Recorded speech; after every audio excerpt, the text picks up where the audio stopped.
This young man is named Lam Uyen, hailing from Lam Tin. He is a reincarnated individual from 3 years ago when scientists discovered a mysterious giant star called Ma. The star appeared near Lam Tin, and 3 months later, a mysterious company released a game called Immortal World, surpassing Lam Tin's technology and shaking the world. Through this game, people were assigned different professions based on upgrades to gain the power to fight against monsters.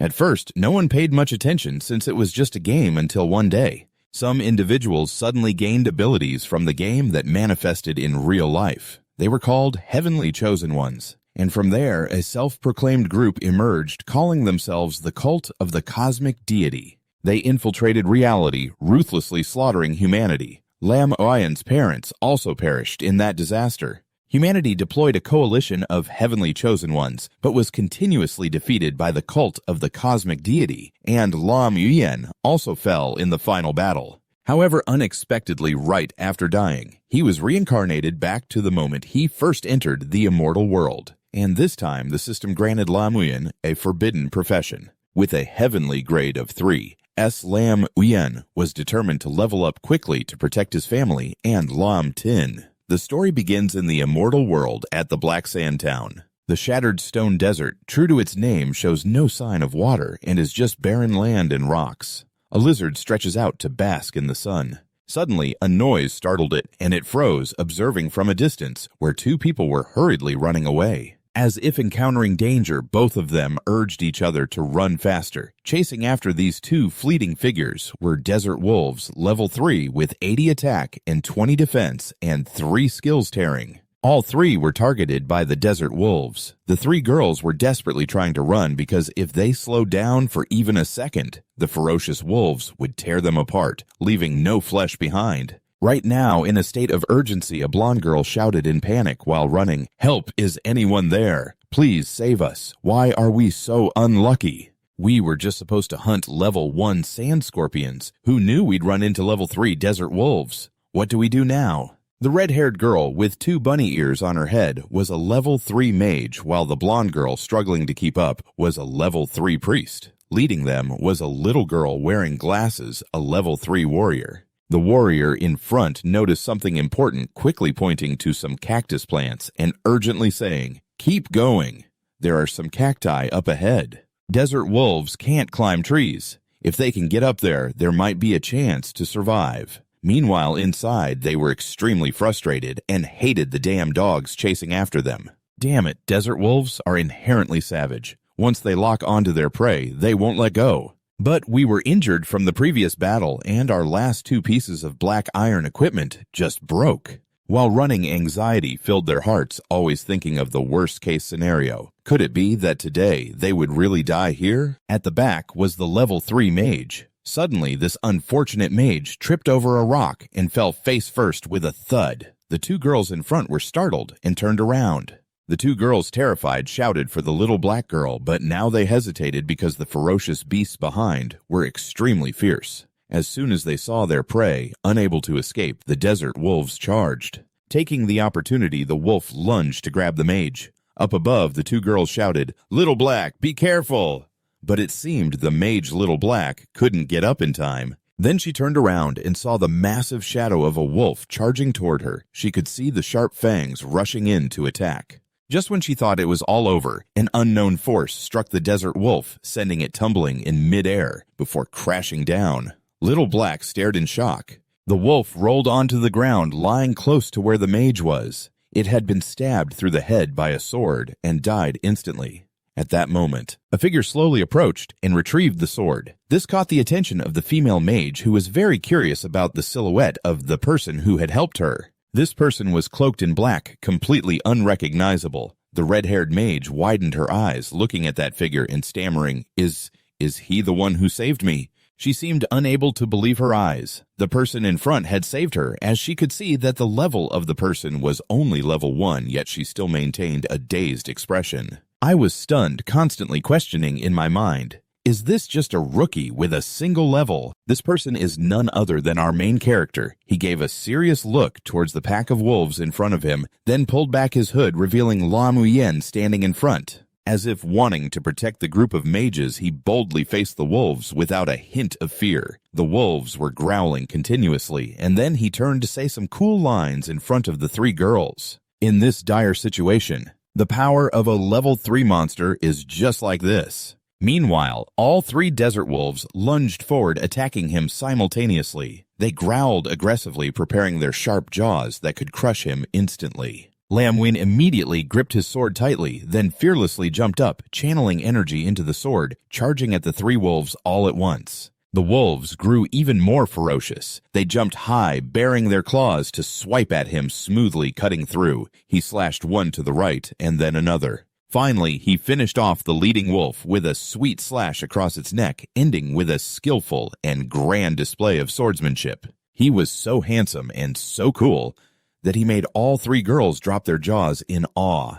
Standing before the three desert wolves, he stood tall with his sword against the setting sun. His image was just too cool. This had to make the only female warrior in the team feel terrified, even though she was at level 3 and only wielded a basic iron sword. Suddenly, the red-haired mage rushed forward, pointing directly and shouting, "This is bad! Everyone look out!"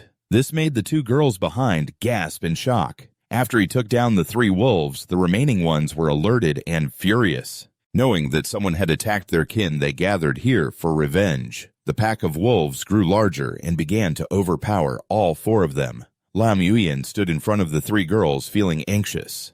He thought to himself, "Damn, a whole pack." They were multiplying and closing in. The blonde priestess and the little black mage were scared, stepping back. What's going on? Where did all these wolves come from? Perhaps the nearby desert wolf pack caught the scent of blood and came rushing in, knowing they couldn't possibly fight off this wild pack. The level 3 warrior turned and ran. He called back to the man who had just saved all three of them. "Run! This pack of wolves could wipe out an entire village. I'm not joking, you'll be torn to shreds." But for things like this, he had been through it once before, so he wasn't afraid at all. Lam Yuyan simply turned around, shot a sharp glance, and smiled slyly. "Really?" He gently summoned a system interface in his hand, displaying 5 cards. He slowly glanced at them, seemingly choosing as a strange energy radiated from him. Displayed on his palm was a system showing the player Lam Yuyan.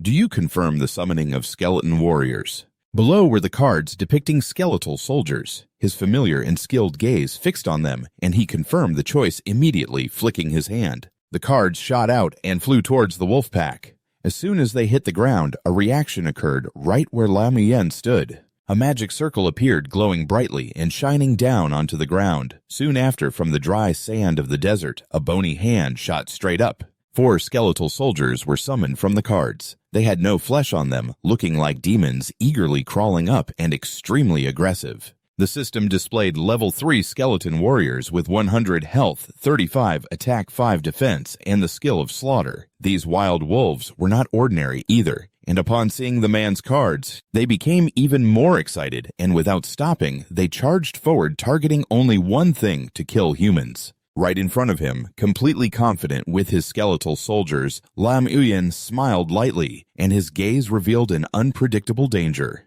Let's see who gets torn apart first. The skeletal soldiers charged aggressively against the pack of wolves, their mouths wide open as if they were eager for battle and bloodthirsty. As they fought alongside the skeletal soldiers, whenever a phantom wolf attacked a skeleton, Lam Yuyan would rush in and strike it down. One after another, he easily eliminated them with his basic sword. The wolf pack suffered tremendous losses. 15 minutes later, the last wolf was swiftly dealt with, dying tragically and leaving a pool of red blood. Lam Yuyan pressed his foot down on the wolf and withdrew his sword. The system announced, "You have successfully defeated 16 desert phantom wolves. Congratulations, you have received 160 experience points and 16 desert wolf fangs. You have received 16 desert wolf pelts and 16 desert wolf claws." Immediately after the announcement, the bodies of the desert wolves seemed to absorb the energy rising up. All that swirling energy surrounded Lam Yuyan.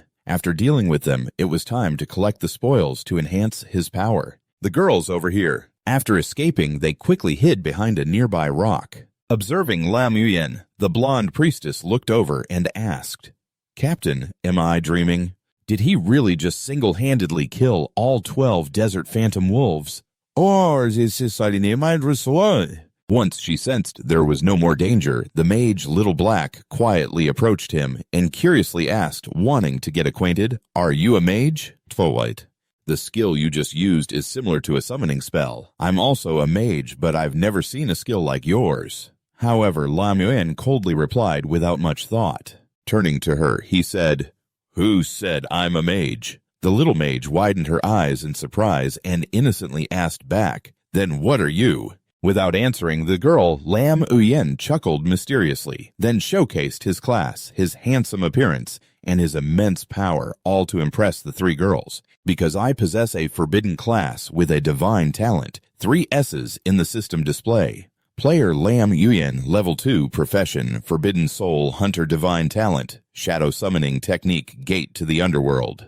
Not exceeding 20 Strength, 10 Agility, 25 Intelligence, 30 Experience, 159 out of 237. Back in the desert, Lam Yuan leaned his sword against the desert wolf. He slowly raised his hand to the lifeless body, drawing a dark, glowing energy from his pale hand. Not just one, but the entire pack of wolves was similarly drawn into that dark power. The system displayed "Confirm the use of dark summoning technique on the desert wolf corpse." Lam Yuan's voice became more sinister as he straightforwardly replied, "Confirm." Just then the corpse of the wolf reacted violently, its eyes glowing ominously. A wave of dark energy ignited the lifeless body of this wolf. Suddenly, it could stand up. Not only that, but the entire pack of wolves seemed to come back to life. However, they were no longer living beings, but rather like zombies. Lam Yuan spoke in a devilish tone. "The greatest feature of this profession is that it grants me bodies like warriors, while also allowing me to use the shadow summoning technique to transform corpses into zombies for battle.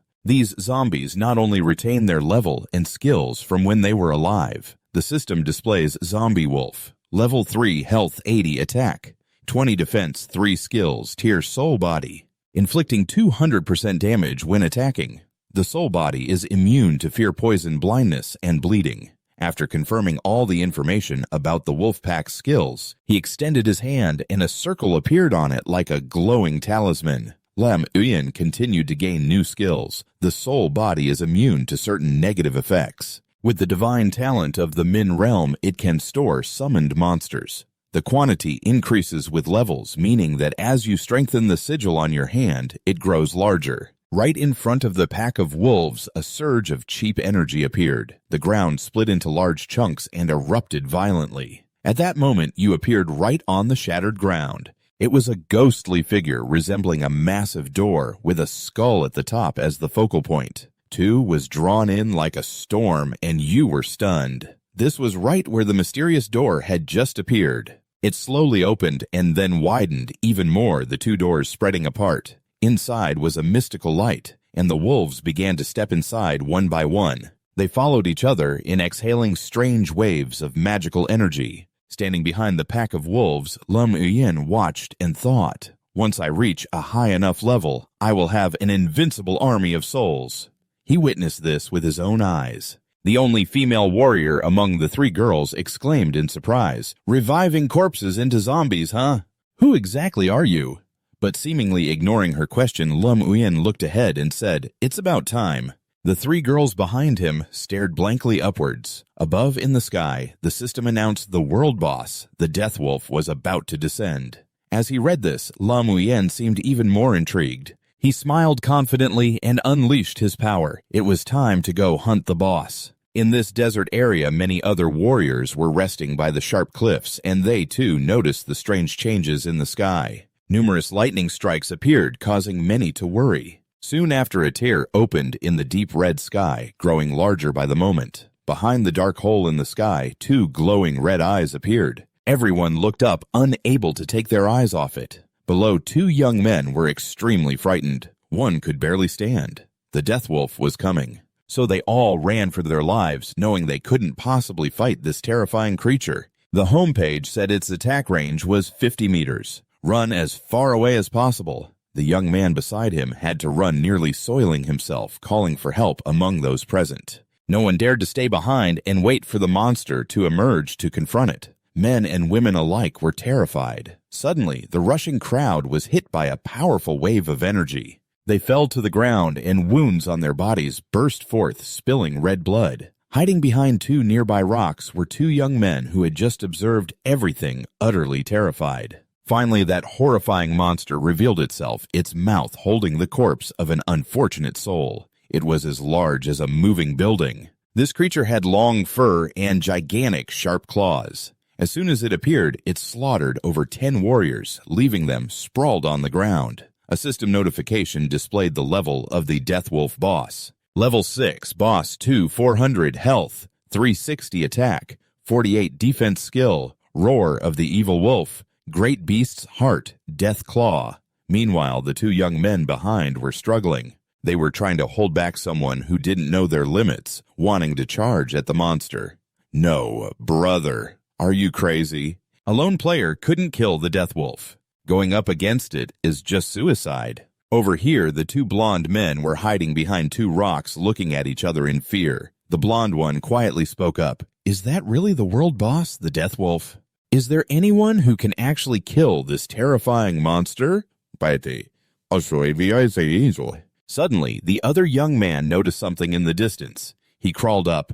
Look over there. What is that guy planning to do? So both of them fixed their eyes ahead, their heads peeking out. They saw the figure of the main character, Lam Uyen, slowly approaching the boss with his sword. Not a hint of fear was present, not in his demeanor or his stride. Everything about him was unusually calm and composed. His attitude toward danger was as if it were nothing. That calmness made many admire him. Lam Uyen's gaze was fixed on the monster. He could also instill fear in others just by looking at them. Over here! The golden-headed man peeked out with curiosity and clicked his tongue, saying, Look at that sword! He's just a newbie after all. The guy next to him looked confused and added, Yeah, the Death Giant is a level 6 boss. Without reinforcements, all of us together wouldn't be enough to fit between its teeth.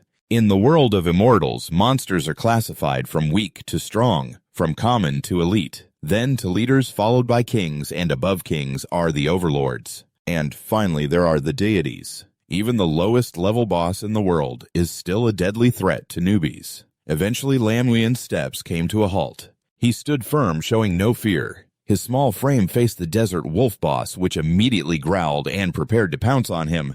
Everyone here was watching every move of both. No one dared to move. In this corner, worried for Lam Uyen, a short-haired young man waved his hand, signaling, Hey, are you crazy? Turn back now, you're walking into a death trap. But it seemed Lam Uyen didn't care at all. Facing him was a monstrous beast 10 times larger than him, with a mouth that could easily swallow him whole. The beast began to roar fiercely to intimidate Lam Uyen, but he didn't waver at all. Lam Uyen firmly gripped his sword and coldly muttered, Looking back, this level 6 world boss is nothing special. This made the wolf monster even angrier. It felt humiliated because its ferocity was not met with fear. The beast took a leap and opened its mouth, unleashing a torrent of dark energy to attack Lam Uyen. He quickly dodged and evaded, moving with a speed that was almost invisible. The system announced, World Boss activates the skill, Savage Roar. Over here, Lam Uyen dodged the attack swiftly and landed smoothly in a different direction. He wasn't harmed at all. The wolf tried to breathe fire at him, but missed. The wolf then lunged directly at Lam Uyen. The system announced again, World Boss activates the skill Death Claw. At this moment, he didn't rush to act, but observed for a few seconds as the large body charged toward him, thinking back to his previous life. This level 6 death giant, thanks to its boss, Power, had a real health of 3,400 points and an attack of 510 points. For level 3 explorers in the rocky desert, they could only hope for a sneak attack, and I almost died in that battle. But I have been reborn, having gone through countless bloody battles. I am no longer the inexperienced person I once was. Right now, that massive claw was coming at Lam Uyen, and he immediately reacted. It once again attacked, but missed its target. The giant claws slammed down onto the ground, causing rocks to shatter into pieces. Now moving incredibly fast, Lam Uyen jumped to the side of the wolf. He firmly held his sword ready to strike, while the short-haired young man hid behind a rock, completely astonished. The speed was too fast. At this moment, the wolf became even more frenzied, unleashing powerful energy to attack, wanting to wipe Lam Muyen out. The system warned, World Boss has entered a state of rage, facing the ferocity of this monster. Lam Muyen, on the other hand, remained very calm. He just smiled lightly as if looking down on this beast. He placed his hand firmly on the ground nearby. Instantly, there was a reaction beneath, centered around his hand. The ground erupted with a violent surge of dark energy, creating a shock wave that spread widely. At this moment, a portal to hell emerged. When it appeared, it created a tremor that shook the surroundings with dark energies wafting heavily. The beast faced the large portal. It looked up confused about what was about to happen to it. Just a second later, the portal slowly opened. At the same time, our protagonist Lam Muyen was feeling quite pleased, knowing exactly what the next moments would bring for the wolf. He commanded, "Advance my army of souls." The door swung wide open. Immediately, the entire army of desert wolves rushed outside. They all obeyed Lam Muyen and turned to attack their master. Seeing this scene earlier, the young men hiding behind the rocks were utterly shocked. They stared blankly, unable to believe their eyes, 100,000 questions swirling in their minds. What was that strange portal? Those zombies looked like desert wolves. What are desert wolves? How could he turn so many level 3 wolves into zombies all by himself? At the same time, while attacking along with the pack of zombie wolves, Lam Muyen was pushing himself to the limit and thinking about the path to level up the monsters to level 3 at the portal of the underworld. He raised the capacity limit to 30. Although it was a bit late, the effect seemed good. 4, according to the hatred mechanism in the immortal summoning summoned monsters. When both appeared together, the boss would prioritize attacking the summoner unless the summoned monster actively attacked. The desert wolves all surrounded and attacked their own big brother. The boss swiped its claws, sending countless small wolves flying. "One wolf over here." The human's foot was barking at the big wolf. It was about to charge at it, but quickly the wolf turned around and used its claws to shred the small zombie wolf. At that moment, Lam Muyen observed and seized the opportunity, shouting loudly, "Now!" He quickly gathered momentum and jumped towards the boss. As he flew, he thought about taking advantage of the hatred mechanism. When the boss was about to attack the wolves, he would attract its attention.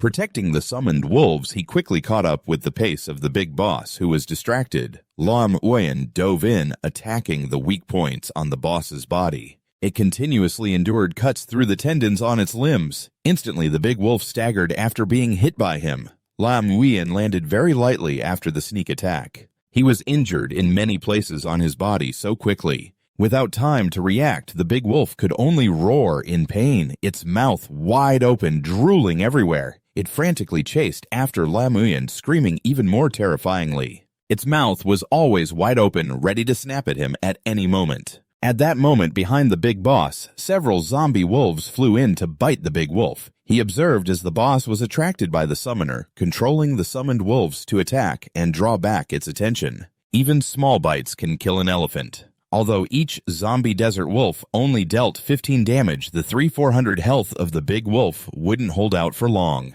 Standing at a distance, Lam Muyen kept calculating. The actions of the soldiers were gradually aligning with his plans. The big wolf was now surrounded by the zombie wolves. Everything was under Lam Muyen's control. Over here, 2 dazed young men hiding behind the rock still hadn't recovered from this power. It's too strong. That's right, this is a world boss at the Lord level. Behind them, 3 mischievous guys were whispering and laughing as if plotting something. Their cunning faces exchanged sly smiles. Back to Lam Muyen's battle, he gathered momentum and jumped high. The system reported the boss's health at 500, targeting its weak point. Meanwhile, the boss was gnawing on a zombie dog of Lam Muyen. It didn't notice that he charged up and aimed his sharp sword directly at its head, but Lam Muyen's eyes were filled with killing intent. He felt incredibly excited doing this. Suddenly, a stabbing sound rang out. Blood sprayed from the brain of the wolf, splattering everywhere. It even stained Lam Muyen's cloak. The system reported the boss's health continuously 500, 300, 280. A big wolf suffered a severe injury to its control center. It howled in pain, its mouth screaming wildly. The sound echoed throughout the area. It let out a tragic howl. After falling silent, the big boss slammed its body down onto the ground. It could hardly move anymore and was about to log out. He lay helpless on the dry ground while the dust began to settle. Lam Yuan slowly approached him with a sword like a looming nightmare. The boss's blood report showed only 10 states of agony left. Looking at that massive corpse, Lam Yuan felt a chill run down his spine. But his gaze was filled with the desire to bring it back to his team, to have a solid zombie warrior. Suddenly, from a corner, a rush of footsteps came up. It was a bunch of punks making a ruckus. They were chatting just moments ago, plotting to ambush the main character. The leader, wielding a knife, charged in, thinking this was the perfect moment to kill him. The treasure of the world boss would be ours. The army of this kid's undead had been completely wiped out. Kill them! But Lam Yuan's agility wasn't so easily ambushed. He could instantly sense when someone was trying to sneak up on him. Lam Yuan cast a quick glance. Over here! The short-haired young man observed the situation and shouted loudly to signal Lam Yuan right at the wolf. The young man carefully turned his face around to confront the ambushers. His fierce gaze showed he was not someone to mess with. Dealing with these guys was straightforward. Lam Yuan casually unleashed a powerful strike, sending them flying as they charged in. They had no chance at all. As they lunged at Lam Yuan, all three of them hit the ground simultaneously, lying flat on their backs. Lam Yuan's sword was now splattered with the blood of those filthy creatures. Just one blow and they couldn't get back up. With their eyes rolled back, Lam Yuan approached slowly, looking down and saying, you don't know your limits. In the corner, 3 young men hiding behind a rock were utterly astonished by the power displayed. It was covered in the red blood of those filthy creatures. Just one strike. But these guys couldn't get back up anymore. With their eyes rolled back, Lam Yuan slowly approached with his sword and looked down, saying, you don't even know your own strength. Over here, 3 young men were hiding behind the rock wall. Even though Lam Yuan was just a rookie, the short-haired man was left breathless, wide-eyed in shock. Hey, what just happened? The blonde guy looked on in disbelief, questioning life itself. He had just seen one strike take down 3 level 3 thieves. He thought the boss was done for. But to his surprise, it was stronger than Lam Yuan had imagined. Just as he turned around, the large wolf managed to struggle back to its feet, but it was nowhere near its original strength. Quickly, not wanting it to cause any more trouble, Lam Yuan delivered a powerful slash at it. Just as it had barely gotten up, it was met with another strike. The wolf's belly was cut open, and it fell back, tongue lolling out in pain and despair. The system reported a critical hit. World boss's health had run out. You have successfully defeated it. You gained 480 experience points and a soul gem. This time, it's officially done for. The wolf could no longer move. Lam Yuan slowly approached the massive corpse. He had a bit of curiosity, wondering what the first world boss in the entire game would reward him with. A chest and a soul gem appeared in the system. Both items materialized before Lam Yuan's eyes. He picked up the soul gem and examined it. The system indicated its effectiveness. The gem contained soul power. Collecting enough of them could allow one to go to the Eternal Council to exchange for legendary gear. He gazed intently at the gem in his hand, murmuring, after level 60 players must go to the Eternal Council of the Elf Tribe to continue leveling up. It's still early, but this soul gem... This is the simplest path to obtain legendary gear. In the Immortal Realm, gear is ranked from low to high, as follows: white, black, bronze, silver, gold, epic, legendary, and mythical. New players usually only have white gear, and it's very rare to find black gear. 2 hours ago, based on my past experience, I used 2 skeleton warriors to lure a lizard. The Black Sand Elite level system reported that you picked up the bronze chest it was guarding. Inside was a black lizard robe, a bronze level gear. The black lizard robe is a type of fabric armor. New players usually only have white gear. It's very rare to get black gear. 2 hours ago, based on my experience from my previous life, I used 2 skeleton warriors to lure the lizard away. Black Sand Elite level. The system announced, you picked up the bronze key it was guarding. Inside was a set of black lizard robes, bronze level gear, black lizard robes made of fabric. Defense effectiveness, plus 30 spirit, plus 10 agility, plus 10. The system continues to announce, you are the first to defeat the world boss. You have received the title of Hunter. The type of title is effective. Equipping this title increases damage by 10%, critical hit rate by 10%. And magic damage by 10%. After reading this, Lam Yuan pondered for a long time. He began to feel more interested. In the immortal world, different titles will enhance attributes or special statuses for players. This hunter title has a very good enhancement effect. The system displays, you are the first to defeat the world boss. You have received a reward of 1 silver coin. He was also quite surprised. Oh wow, a silver coin! Immediately, many useful items appeared. Moonlight Silver Slash. An effective weapon. The sword contains moonlight energy with 4 attack plus 100 agility plus 10. Death Copper Coin. An effective accessory. Spirit plus 40. Corrosive Fairy level 1 deals 200% magic damage to enemies. A healing potion effective. Use it to instantly recover 20% health and energy. 4 skill scrolls level 1 effective. Use them to increase skill proficiency by 100 points. Monster Essence effective. Essence drops from strong monsters. Can be used to brew potions or used directly. Once used, it will increase 10 points in physical strength, agility, and spirit attributes. After reading all the items he obtained, Lam Wein felt joyful inside. He had harvested well. Indeed, the first world boss brought incredibly rich rewards. Quickly, everything was neatly stored in his inventory. The system finalized. Experience has been calculated. Player data has been updated. He was very satisfied looking at the system panel. With his current power not bad from level 3, he immediately approached level 4. Each time he levels up, he receives 5 free attribute points. This time he will allocate 3 points to spirit, 2 points to strength. Finally, the system displayed his level progression. Now, player Lam Un, level 4 profession, Undead Hunter 4 innate skills, Dark Summoning, Nethergate 040 Strength 10, Physical 10, Agility 25, Spirit 35, Experience 52 out of 779. After reading his personal information and seeing the promising progress, he satisfiedly murmured, "Good after this level up."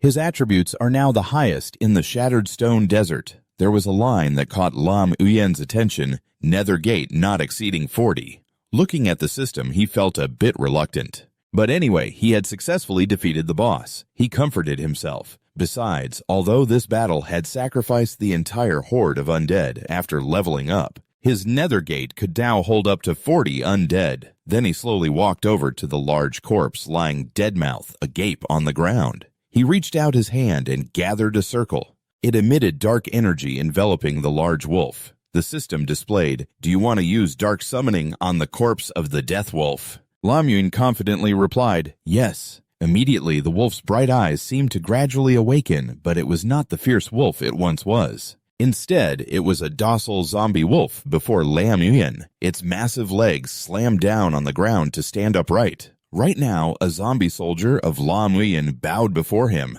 It was a boss compared to the desert wolf soldiers. Having this powerful boss was much better. The system displayed detailed information. Death Wolf Zombie level 6, HP 2 400 attack, 360 defense, 48 skill, Fierce Howl. Beast Heart, Death Claw, Undying Fury.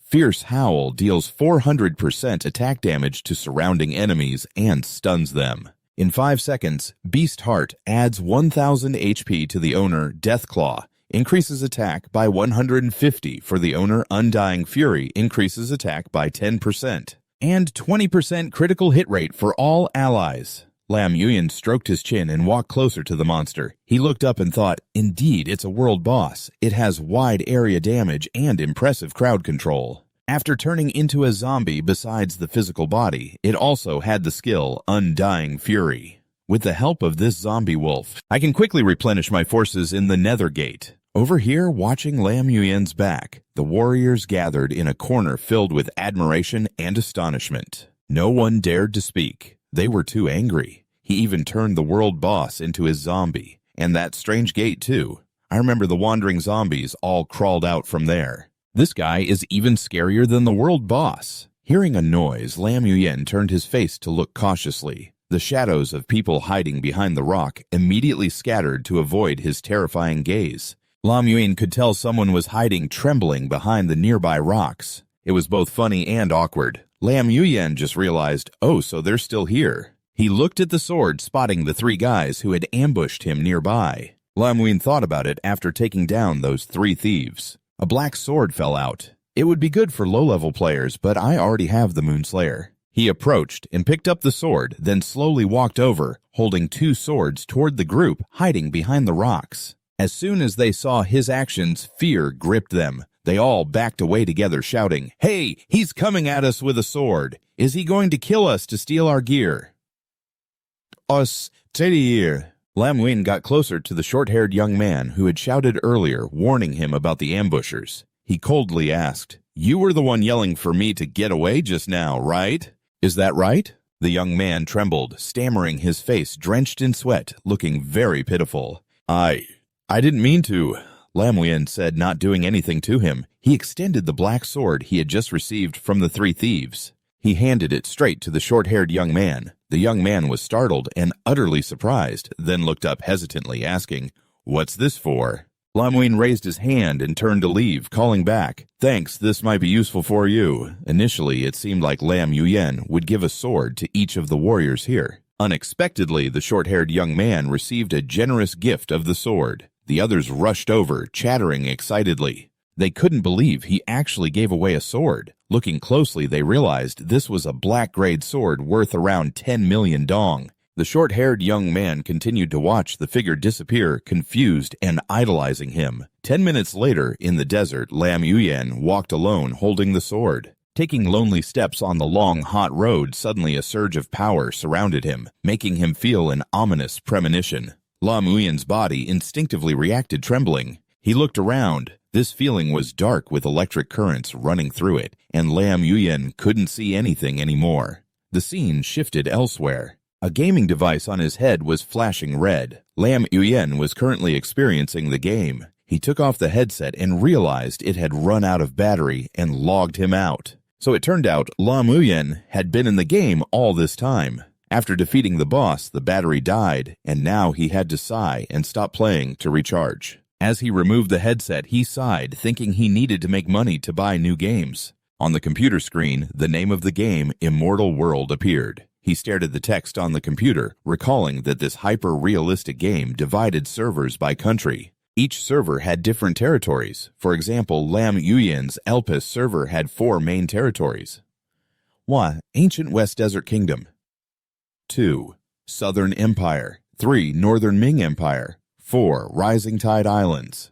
In the character creation screen, Lam Yuyen stood in a selection space where information was displayed. Choose your birthplace: A. Ancient West Desert Kingdom. B. Southern Empire. C. Northern Ming Empire. D. Rising Tide Islands. He stood before the choices A, B, C, D. Lam Yuyen confidently pointed to the familiar option. In this life, I still choose as before Ancient West Desert Kingdom. He reached out to select it straightforwardly without hesitation. He had already made his decision because before dying, he had discovered a secret recalling the horrific memories from his past life. On the last day of his life, all around him were mutated beasts. They swarmed from the sky and the ground, and on the collapsed buildings, the sounds of chaos and screams filled the air. "Help me! Is anyone there?" Lam Yuyen lay gasping in a hole in the ground, dirt and rocks burying his body all around him. All he could hear were the many voices of lamenting cries. In his line of sight, Lam Yuyen saw a piece of clothing flying towards him. He was stunned to see before him a weak body with no strength left to move. Astonished, in the final moments, right before Lam Yuyen's eyes were those who claimed to be the gods of Min. They were dressed in cloaks from head to toe and could float in mid-air. Under the blood-red sky, there were many others above similar to them. The man in front of him caught his attention. He noticed a strange badge on his coat. That golden gem. It's the badge of the Western Guild of Kwok. The first disciple of the cosmic evil god turned out to be a human player in the divine consciousness. At that moment, Lam Yuyen could sense a dark power. He was the ruler of those who sought to seize the world within the room. He kept thinking about the impending apocalypse. He remembered clearly that this guy was the key character to summon the evil god down to Lam Star. There were still 3 years until that day. If he could eliminate him first, perhaps he could prevent the tragedy from happening again. The only clue was that badge. Only the guild in Tay Max capital had the golden gem. To enter the capital, one had to reach level 10. To trace this rat's den, he needed to level up quickly. Thinking of this, it was indeed a tough puzzle for Lam Yuyen at this moment. Suddenly, he had a brilliant idea.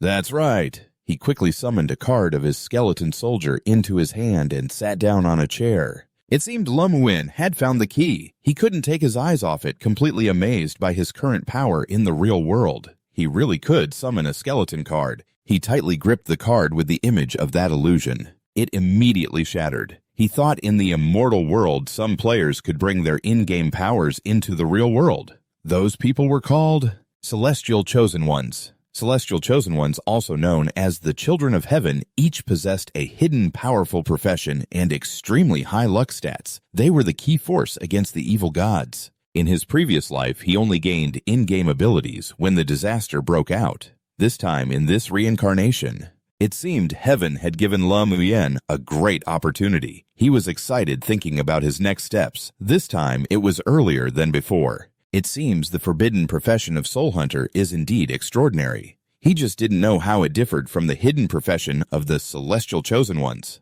Noticing a noise outside the door, Lum instinctively turned to look cautiously, even though he was at home. After stabilizing his thoughts a bit, he went to the door to check, suddenly remembering to himself, "Oh, right now is..."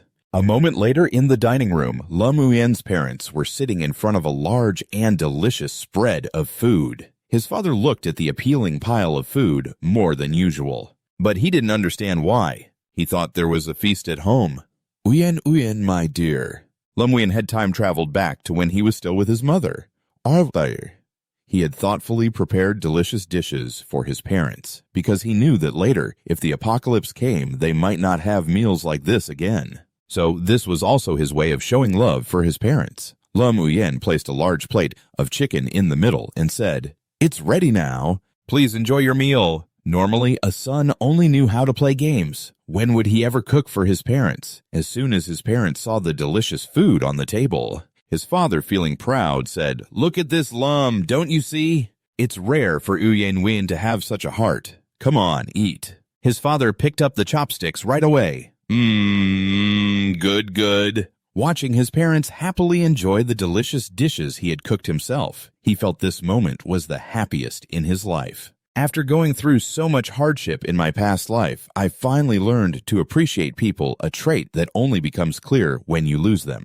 Only then do you truly understand the value of what you once had and seek ways to make up for it. In my past life, I lived aimlessly taking peaceful days for granted, reminiscing about those times. Lum parents must be going crazy because he spends all day locked in his room, immersed in games. If that kid keeps this up, he's gonna end up useless. Can you tone it down a bit? Win will be sad again later. It wasn't until disaster took everything away that he realized how shallow he had been. The Lum from back then was no more, with no parents, no love, no comfort left. He finally understood what family truly meant, and then came the days of self-blame, fighting continuously, completely unaware of his purpose in life. Back in the present, Lum seemed like a different person. He was about to serve his mom a piece of meat and asked, "Isn't little Dan coming home for dinner today, Mom?"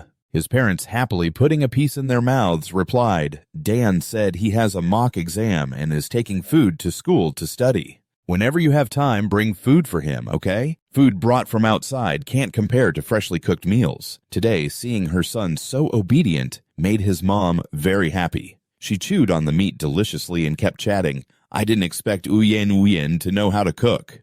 This chicken wing is really good, Lum. Don't fight me for it." Seeing his wife so happy, the husband chimed in, "All right, let her have it all. Let her have it all." Teacher Lum picked up a fried chicken wing and placed it in his bowl. His father felt strange, because his son had never acted like this before. Lum gently said to his dad, "Next time, I'll learn to cook something else." His dad was left in shock, probably thinking something was off with this kid. Then both parents suddenly felt something unusual, quietly looking at their child with many touching thoughts in their heads. They both smiled happily. Among them were even tears from his mom, because it was rare for them to see Lum change like this. The couple said in unison, transitioning to another scene. After being reborn once again, Lum didn't bury himself in games. Instead, he worked hard to improve his health. He started running.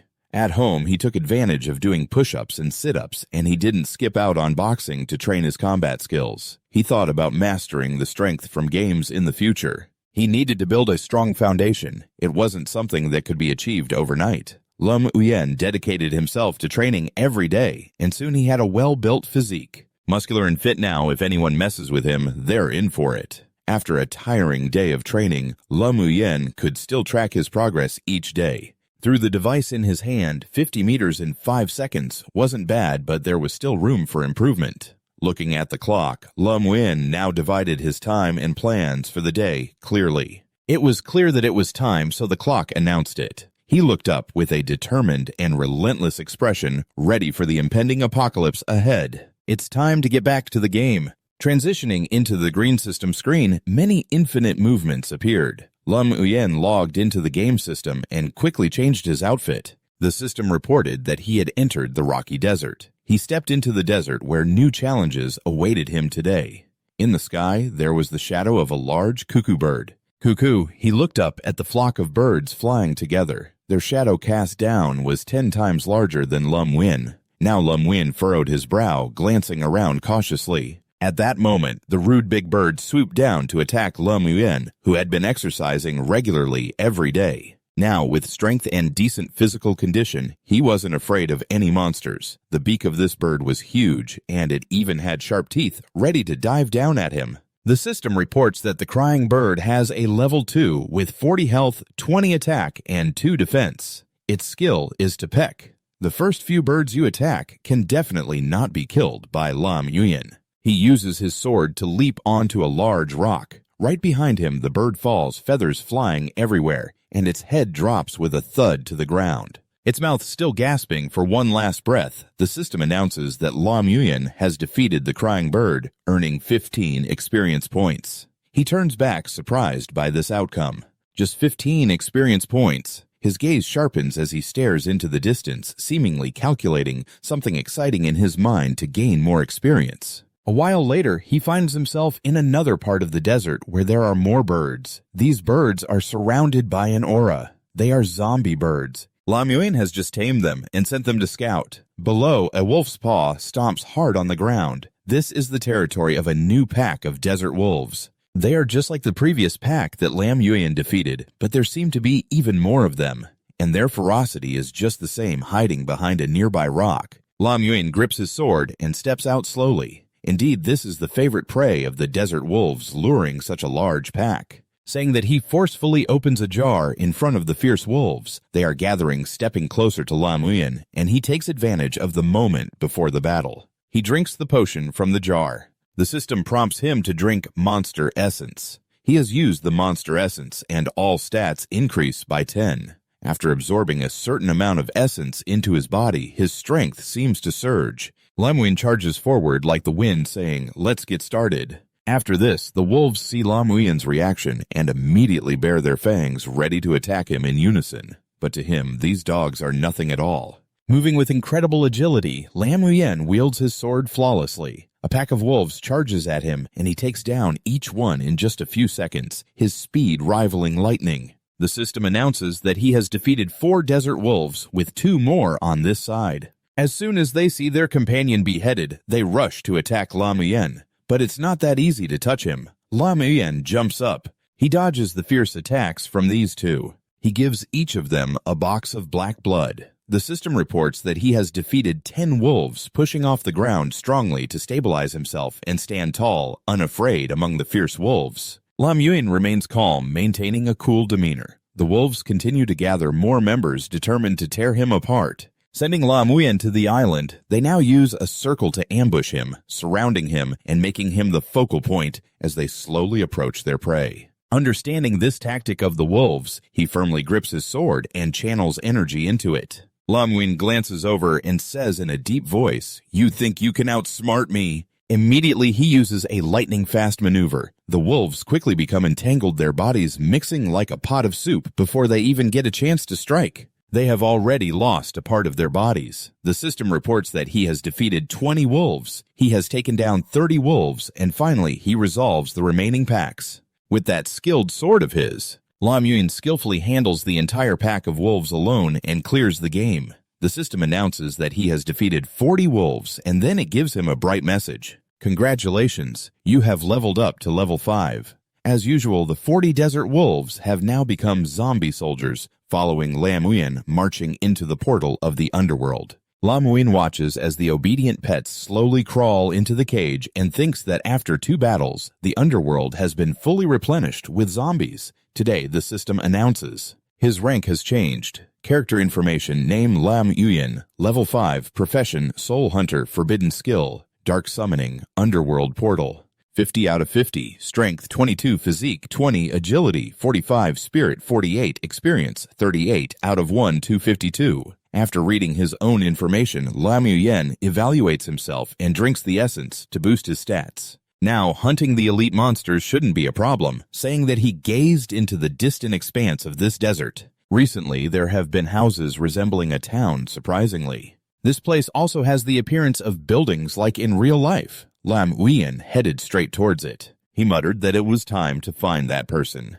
The place Lam Muin was heading to was the Black Desert town, bustling with large architectures and many people passing by. He entered the town and strolled through the streets. It was crowded with people. The lively chatter filled his ears. After walking for a while, he stopped in front of an old house with a rather loose wooden door. Lam Muin chose this place. He slowly opened the door and stepped inside. The light shone in revealing several large jars of liquor. An old man sat inside holding a jug of wine, looking up to ask who was there. This hefty man was the town's wizard Master Khan Te. As Lam Muin entered, he immediately spoke up. "Master Khan Te, I'm here to learn skills." The old man looked at him without bothering to stand up and greet him, just sitting there hugging the jar. Lam Muin pondered about the eternal skills usually obtained from books or dropped when defeating monsters or opening chests. However, each profession has a master responsible for teaching the basic skills. This was his master from his past life when he was still a wizard.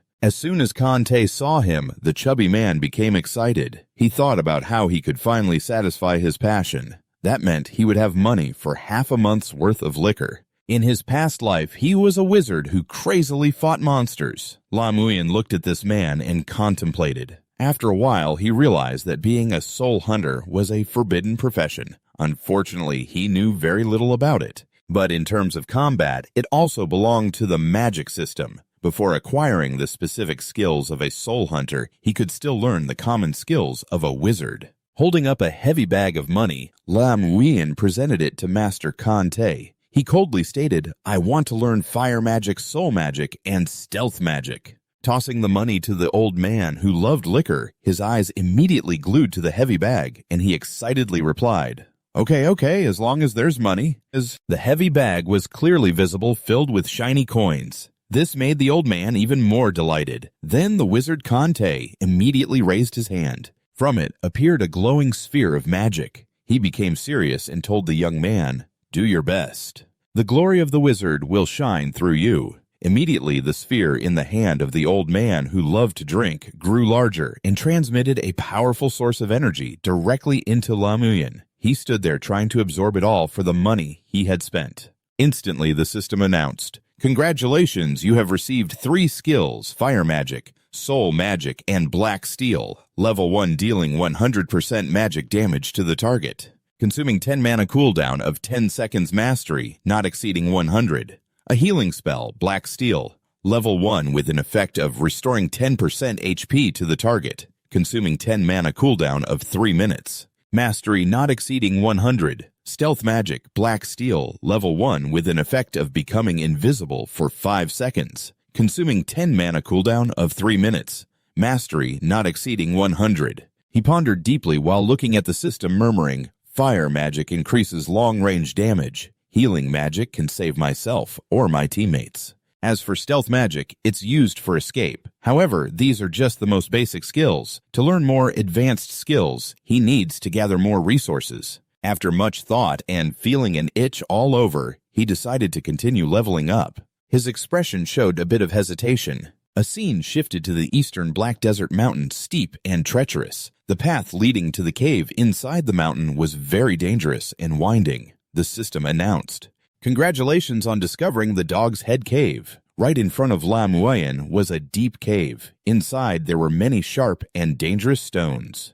Deep inside was pitch black. According to his knowledge of these monsters, Deep down inside, it's dark and murky, based on what you know about these monsters. The dog-headed creature is a monster that lives in caves, usually at level 5. They have a keen sense of smell and can detect enemies in the dark. They prefer ambush tactics and are very cunning. Each pack usually consists of about 100 members right after that. You can't underestimate these hybrids. Lamwin has just shown seriousness and determination in his calculations. Considering both their numbers and levels, the dog-headed creatures are indeed the best choice for leveling up the zombie army. He bought a night vision tube from the system half an hour ago. It provides visibility of 3 meters in the dark for 30 minutes, as it's hard to see clearly deeper inside. Therefore, Lam Uyen is very smart to use it before entering here. At the same time, Lam Win summoned the portal to the Spirit Wolf realm for his zombie wolves to come out. Besides leveling up, they can also practice stealth.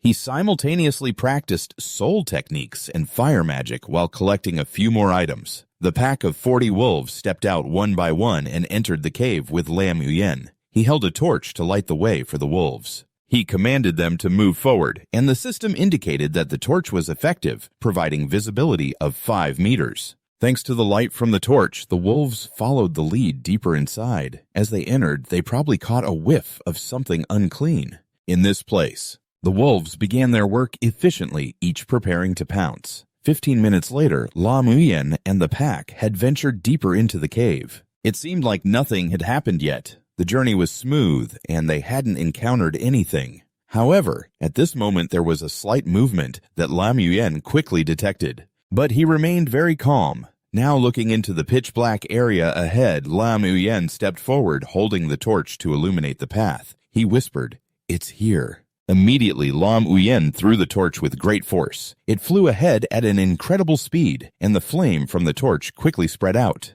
It flew a considerable distance inside. From where Lam Uyen stood, he could see the creatures illuminated by the torch. They revealed themselves as they noticed the strange light appearing near them. They opened their eyes wildly. Inside, a pack of dogs rushed out, even more numerous than Lam Uyen's 40 wolves, all charging to tear apart the zombie wolves. One wolf was overwhelmed by this pack of fierce dogs. They surged forward to attack him. The system displayed dog-headed miner level 5, health 120, attack 30 defense, 6 skills, digging and smashing rocks. The torch was thrown inside, falling and spreading fire outside. But following the light from the torch, Lam Uyen and the pack charged to attack. He led the charge, commanding them to kill everything without leaving a single one behind. Right opposite, the dog-headed miner jumped up and used its axes to counterattack. They resisted 2 or 3 wolves in front, jumping up with their powerful muscles and sharp claws to retaliate. A chaotic battle broke out in front.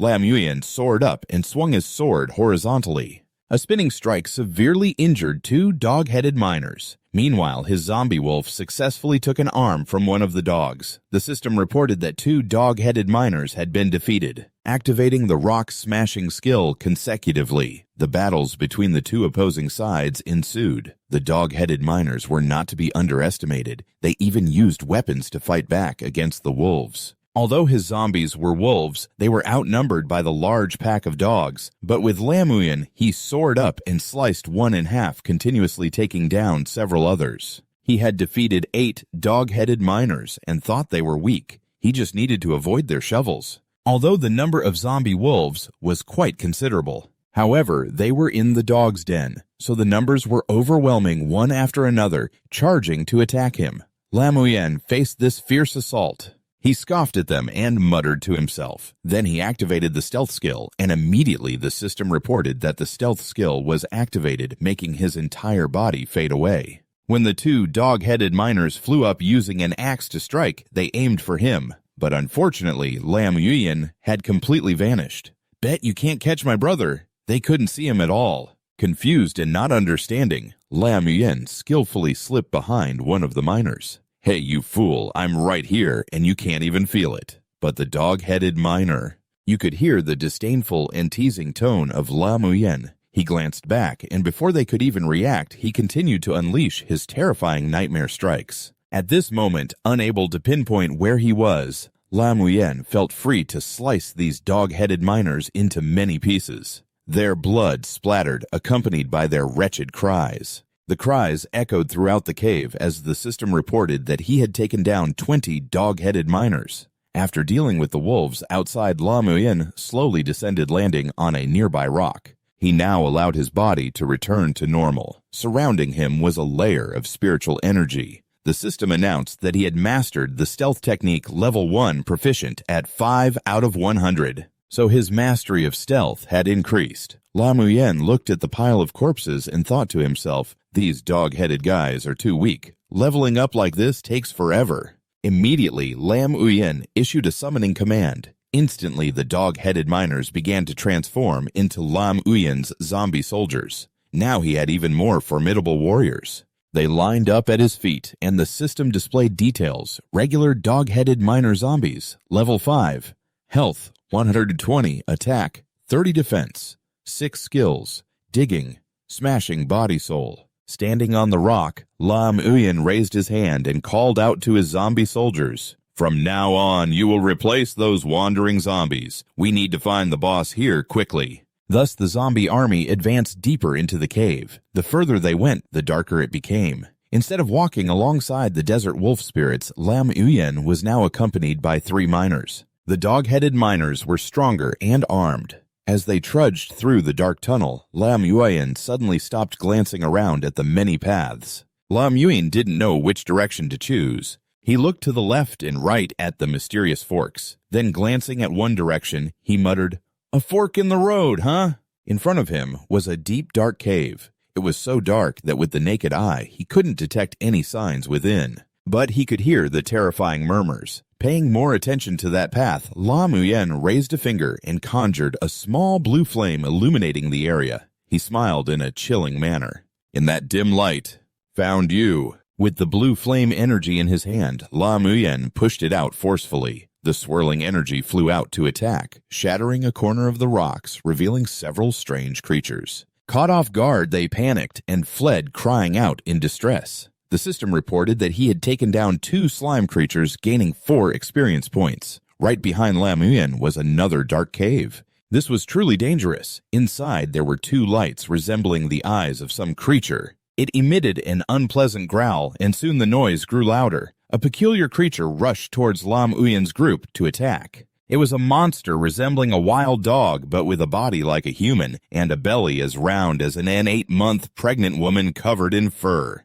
Its weapon was a metal whip. This creature lunged forward, catching the 2 dog-headed miners off guard. The system announced, Elite Dog-Headed Overseer Level 6. Health, 350. Attack, 100 defense. 10 skills, digging, whipping. Lamuyen had been through many terrifying experiences in his past life. He voiced his thoughts. Since ancient times, the strong prey on the weak has always been the unchanging law of nature in this food chain. The hunter can also become the prey. Danger lurks in every corner, so I understand the nature of beasts very well, including myself. Taming them is only natural. The overseer behind is much stronger than the dog-headed miners. It lunged forward, swinging a large whip at Lamuyen's group. With just one strike, the ground shattered, dust flying everywhere, obscuring their vision. Lamuyen narrowed his eyes, staring at the powerful creature ready to strike. This was the moment. Lamuyen gripped the thorny whip of the dog-headed overseer tightly, his face dark in the stream of noodle smoke. Lamuyen looked terrifying, like a ghost. He clenched his fist even tighter. He held the sturdy whip with no hint of emotion. His face was lowered, cold as ice. He said, "I've got you now." Then Lamuyen jumped up. He swung the whip down hard against the ground, holding it by the tip. He then struck the dog-headed overseer directly. It followed Dam and was pulled along by Lamuyen's force. Now it was unclear who was using the whip. Immediately, the dog-headed overseer slammed its back directly onto the cave floor. Its massive body caused the ground to crack. The whip was skillfully wielded by Lamuyen. He bent low to the ground, striking harder. At that moment, he received a painful blow to his broad back. The dog-headed overseer, annoyed, stood up straight. It tensed and let out uncomfortable growls. Suddenly, a dark shadow swept past in front of it. It widened its eyes in shock. It was Lamuyen. He charged in and delivered a swift blow across its body with terrifying speed. Lamuyen glided, and the dog-headed overseer had no idea. I had just struck. The system announced that the dog-headed overseer was killed. At that moment, Lam Uyen's strike was powerful, and the dog-headed overseer collapsed, blood spraying from its bulky body. It splattered, officially defeated. The dog-headed overseer's arms, full of sharp claws, fell limp. Relaxing, it dropped to the ground. In the distance, the silhouette of Lam Uyen appeared after his attack, now cold and decisive, a terrifying transformation. Lam Uyen glanced back cautiously. The sounds grew louder and more intense. It seemed Lam Uyen's fight with the dog-headed overseer had stirred the troops deep within the cave. They rushed out in a flurry. They hurried towards Lam Uyen. In front were many dog-headed miners eagerly flying out to attack, wielding powerful weapons. Right behind them were two dog-headed overseers wielding whips, striking continuously and pushing forward. The system displayed a notification, "Activate whip skill in the field." Entering a bloodthirsty state, the bloodlust increased, attack speed by 40% and movement speed by 25%, lasting for 60 seconds. All around were the horrifying screams of hunters and overseers. Looking ahead and reading the notification, Lam Uyen saw there were about 40 to 50 of them. That was a promising number. But our side wasn't lacking either. Immediately, Lam Uyen summoned his strength and shouted, "Come out!" A burst of green energy erupted in the air, summoning a new portal. A wolf's head emerged, followed by an entire army of ghostly wolves. In the desert of Lam Uyen, he raised his hand high with the symbol. The pack of wolves slowly emerged in droves. Lam Uyen was very confident in his formation. He fell silent, then smiled slightly and said, "The hunt begins." Lam Uyen pointed his hand toward the dog-headed miners and loudly commanded the hunting pack behind him. The battle officially began. A lead wolf charged ahead. It opened its mouth full of sharp teeth, eagerly craving the dog-headed miners, howling as it lunged forward. The pack of wolves behind jumped in to attack, confronting the dog-headed miners head-on. Both sides clashed fiercely, neither backing down. The noise was louder than a bustling market. The wolves from Lam Uyen charged in, continuously delivering physical blows. Blood splattered in the chaotic battle. A ghostly wolf of Lam Uyen stood in the middle, raising its two legs and letting out a powerful howl. This affected the dog-headed miners. They were thrown off balance by the shockwave, and many were left deafened, their eardrums ruptured. One dog-headed miner could no longer hold on. It slipped and fell, hitting its head on the ground. The system announced a hit. The dog-headed miner is in a low blood state. Lam Uyen quickly shouted, "This is the moment." In the midst of the chaotic battle, with his side gaining the upper hand, Lam Uyen raised his sword high and shouted for his wolves to hear this command. The desert wolves surged forth to attack, leaping at the dog-headed miners without pause. Soon after, a series of system notifications appeared. "You have succeeded. Congratulations, you have reached level 6. Moments later, at Lam Uyen's location, he emitted a chilling aura. All around him lay the bodies of the miners. The dog-headed ones were severely injured, each one lying dead, piled on top of each other. A system notification appeared. Successfully absorbed the elite dog-headed corpse. Level 6 with 350 health points, 100 attack, 10 defense, and skills in digging and whipping the undead. Thus, Lam Uyen had gathered the dog-headed miners to serve at the portal. "This is my hell.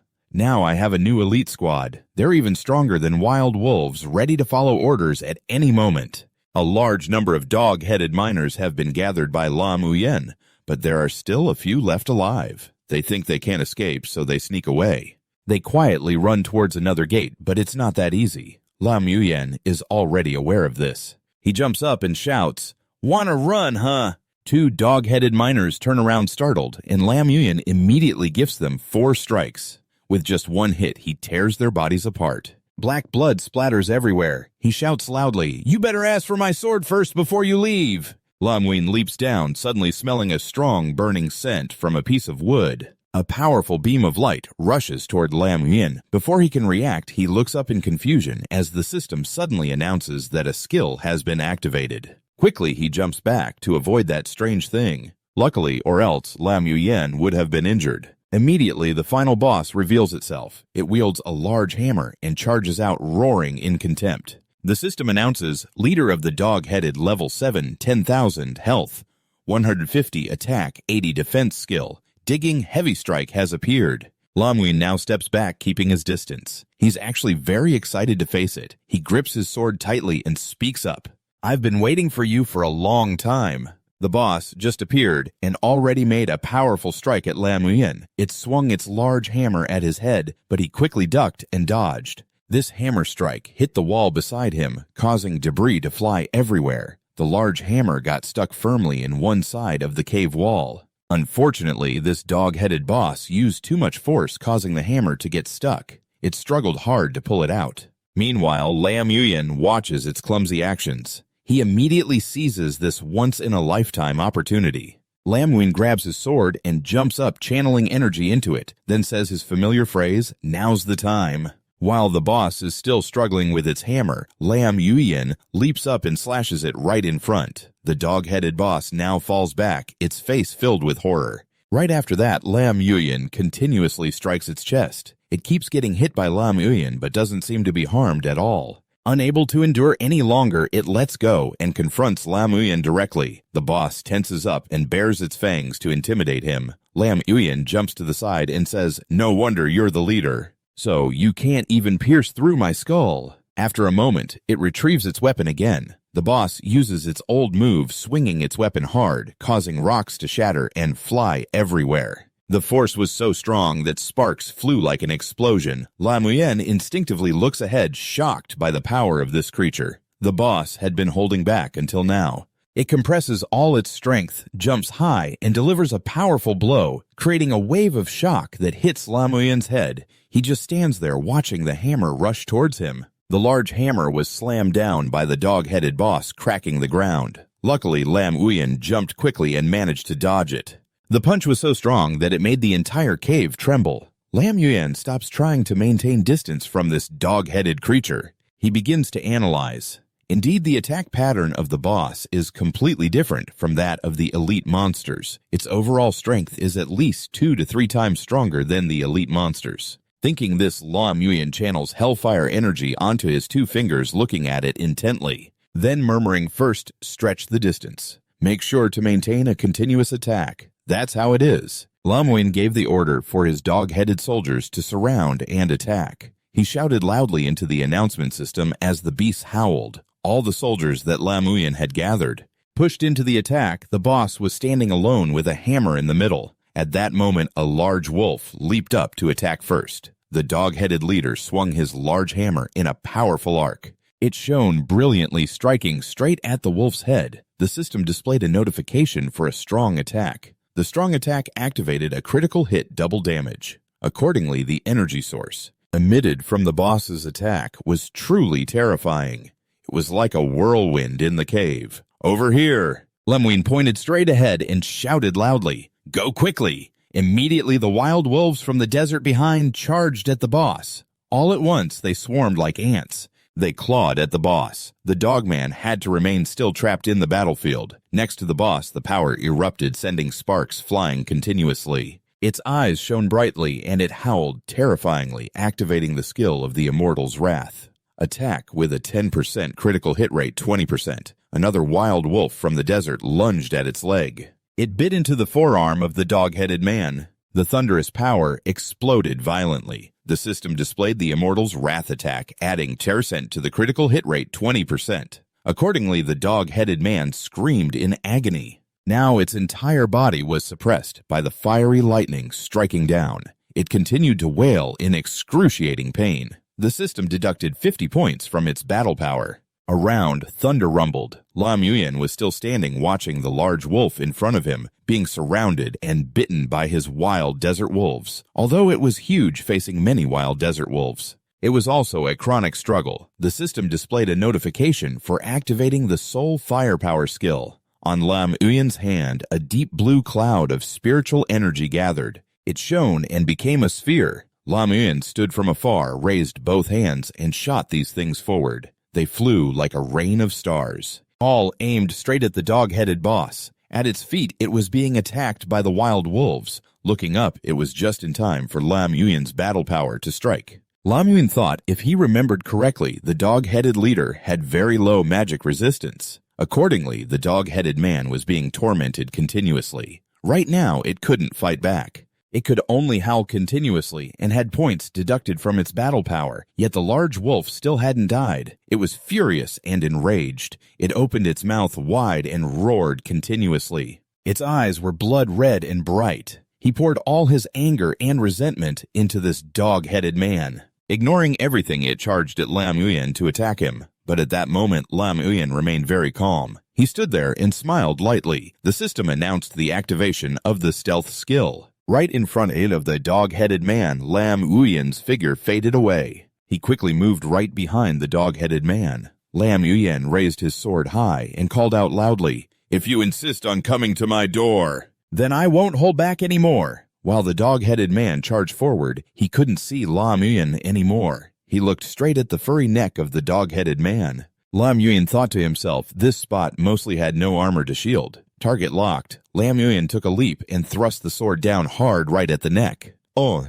The back of the dog-headed man's neck was unexpectedly ambushed in a painful blow. Accordingly, red syrup splattered everywhere as the sword struck hard into the large wolf. Blood gushed out. The more Lam Uyen pressed down, the deeper it sank. The dog-headed man was in immense pain. It opened its mouth wide and howled, then turned around. Using the hammer in its hand to strike at Lam Uyen, he quickly jumped up high to dodge. The boss missed the attack and was furious, blood boiling. Accordingly, Lam Uyen snapped his fingers. He pointed straight at the dog-headed man and commanded, "Go!"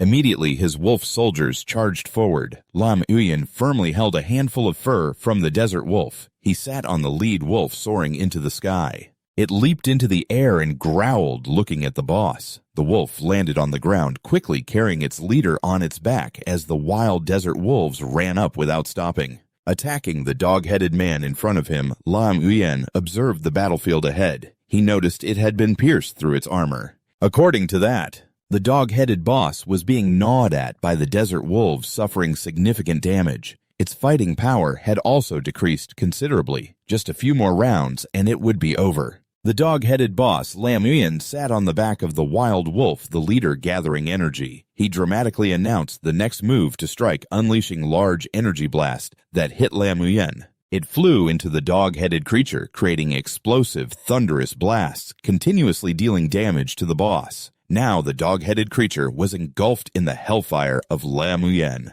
It was in pain enduring these relentless torments. All it could do was let out continuous cries. Yet the dog-headed miners were still numerous and abundant, eagerly rushing out from the cave in disarray. All around were the growls of the dog-headed miners. Lam Uyen looked ahead, furrowing his brows in discomfort, and said, "Struggling before death, huh?" The system announced, "You have successfully killed a large number of dog-headed creatures. You have successfully killed the dog-headed overseer. You have successfully killed 23 dog-headed creatures.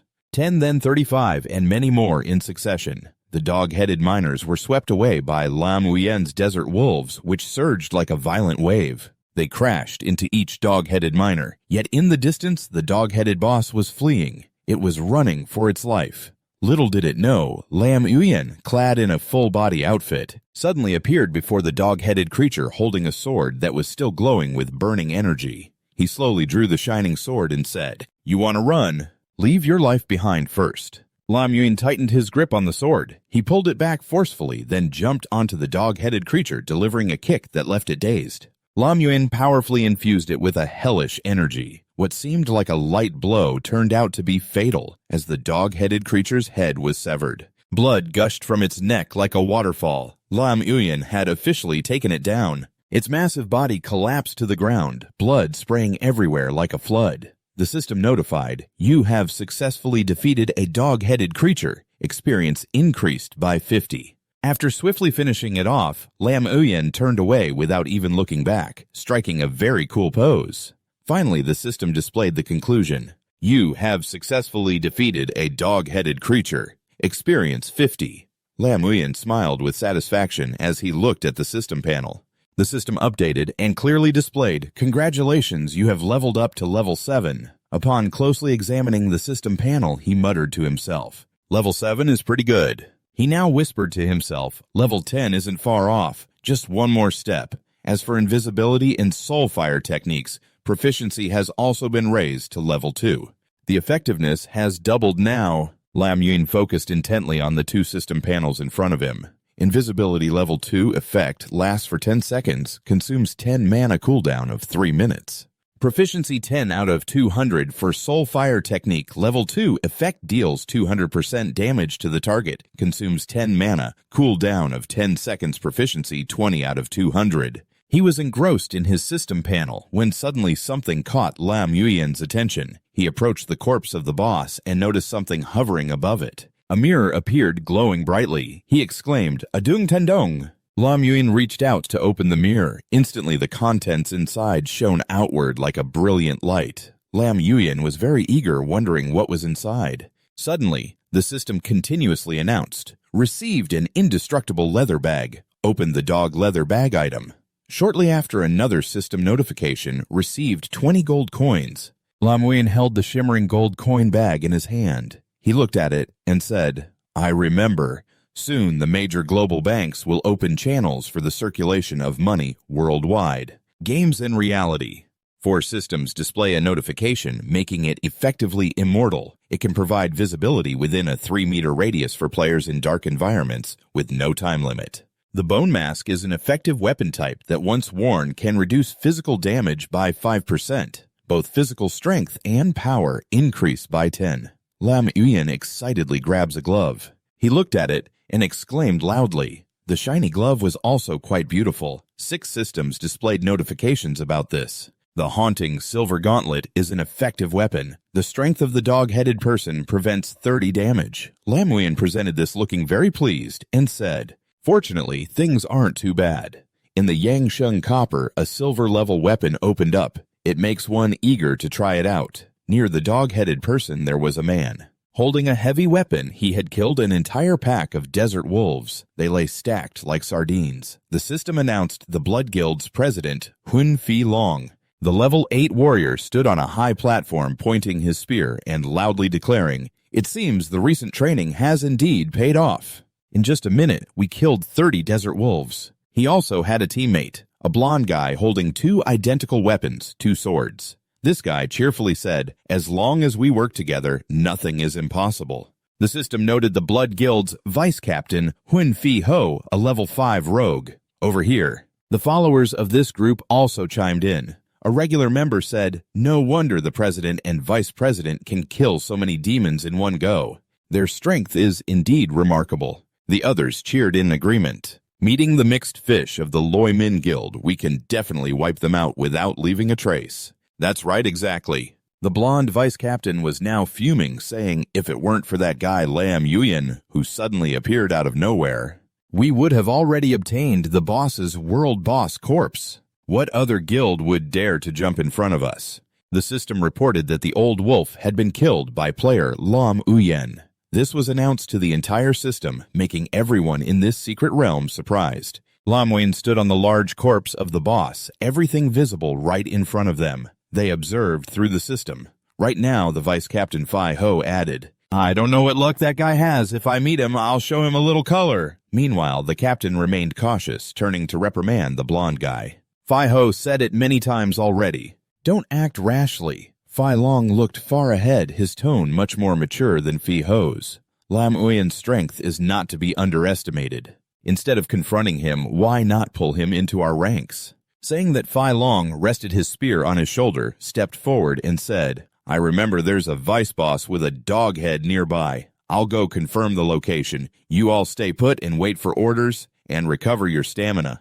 The team members hurriedly replied, "Yes, sir." The vice captain, feeling discontent, thought, "Big brother has scolded me 3 times because of that dog. Damn, it's really wet." Suddenly, the vice captain went crazy, pointing and shouting, "Lam Yuyan, just wait. One day I'll rip all your teeth out in front of my big brother and smash your dog head. Let my big brother see who the real strong one is." The bald guy suddenly blushed and pointed ahead, saying, "Vice Captain, don't get angry over something so trivial." "Người xem cái trước mặt là gì kia kìa?" Tên Phi họ liền quay ra để ý cái gì cơ. Hắn ta lờ mờ thấy bóng dáng của một nữ nhân ở phía đằng xa đang đi đến tên này, trợn mắt nhìn theo, mà trong phút chốc không nói được lời nào. Ngay trước mặt hắn ta là một nữ pháp sư xinh đẹp. Cô ta có một cơ thể quá hoàn hảo, Cùng với bộ lòa trắng nõn, cô ấy đang đi một mình và có lẽ như rất hoang mang và chưa có người chỉ dẫn. 4 người của nhóm hỏi này bắt đầu gòn thú tính lên liền. Tên phi ho vừa thấy là khoái chí cười, ha ha ha ha. 4 phía sau cũng che mắt bùng miệng, lại làm cái vẻ biến thái không thôi.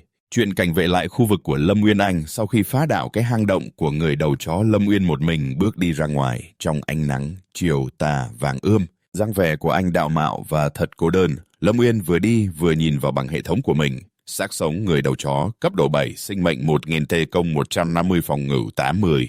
Kỹ năng đào bội thân thể trong kích sau khi đánh trúng, gây sát thương bằng 200%, chỉ số tấn công lên sinh mệnh mục tiêu, có 10% xác suất bảo kích. Lâm Uyên suy nghĩ, đã tăng thêm một đầu sát sông cấp thủ lĩnh. Với sức chiến đấu đáng kể, số lượng thú trong biên giới cũng đã được bổ sung lên đến 70 con. Tiếp tục giữ vững tiến độ này. Khi này đột nhiên có tiếng la lớn ở gần đó. Các người đừng qua đây. Chuyện này làm cho Lâm Uyên chú ý mà liếc mắt nhìn qua là tiếng gọi thất thanh của cô gái pháp sư vừa rồi. Cô ta đang yếu đuối sử dụng cây quyền trượng của mình, vừa lùi lại vừa hét lớn. Đừng qua đây, nếu không tôi sẽ không khách khí đâu, là ở gần đây. Nhóm người của bọn phi họ đang định làm càng. Bọn họ, những chàng trai khỏe mạnh, đang định ức hiếp cô pháp sư yếu đuối, lên đầu chọc cầm kiếm hôn hổ nói bướng thật đấy. Không ngờ hôm nay còn gặp được cô bé xinh xắn như thế này. Phi họ cũng rất khoái chí. Đừng lo lắng, chỉ là chơi với anh thôi. So với việc chịu khổ thì thà cứ tận hưởng cho đã đi. Đầu chọc giơ cái tay lên rồi lắc lắc ngón tay, liên tục làm cái điều bờ biến thái, rồi nói đúng vậy. Chỉ cần làm cho phó đội trưởng chúng ta thỏa mãn thì lợi ích sẽ có rất nhiều đấy. Thà chết còn hơn giao con chém chép cho mấy người này. Cô gái pháp sư liên tục cầm cái trường của mình mà giơ qua lại, rồi quát.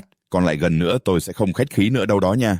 Nhưng mà phi hồ éo sợ một cô gái tầm thường như cô gái này. Hắn ta không chần chờ gì mà túng, một cú vào người cô gái đáng thương, làm cô ta ngã ra sau. Tên này phấn khích nói to, để tôi xem là ai không khách khí với ai. Hắn vậy mà còn ác liệt nữa. Hắn ta túm lấy luôn đầu của cô gái rồi nói, một pháp sư vô dụng tưởng rằng có thể làm bọn tôi bị thương hay sao? Phi hổ khốn nạn, cứ thế mà áp chặt cô pháp sư rồi đè thẳng lên người cô. Hắn ta đang trong cơn phấn khích tột độ rồi nói, đừng ngây thơ nữa, nếu còn không chịu từ bỏ thì cứ tiếp tục ra tay thử xem. Cô gái tội nghiệp đảng cố gắng chống cự nhưng không lại. Với sức lực của một tên đàn ông, hắn ta khi này gần sát cô pháp sư đáng thương.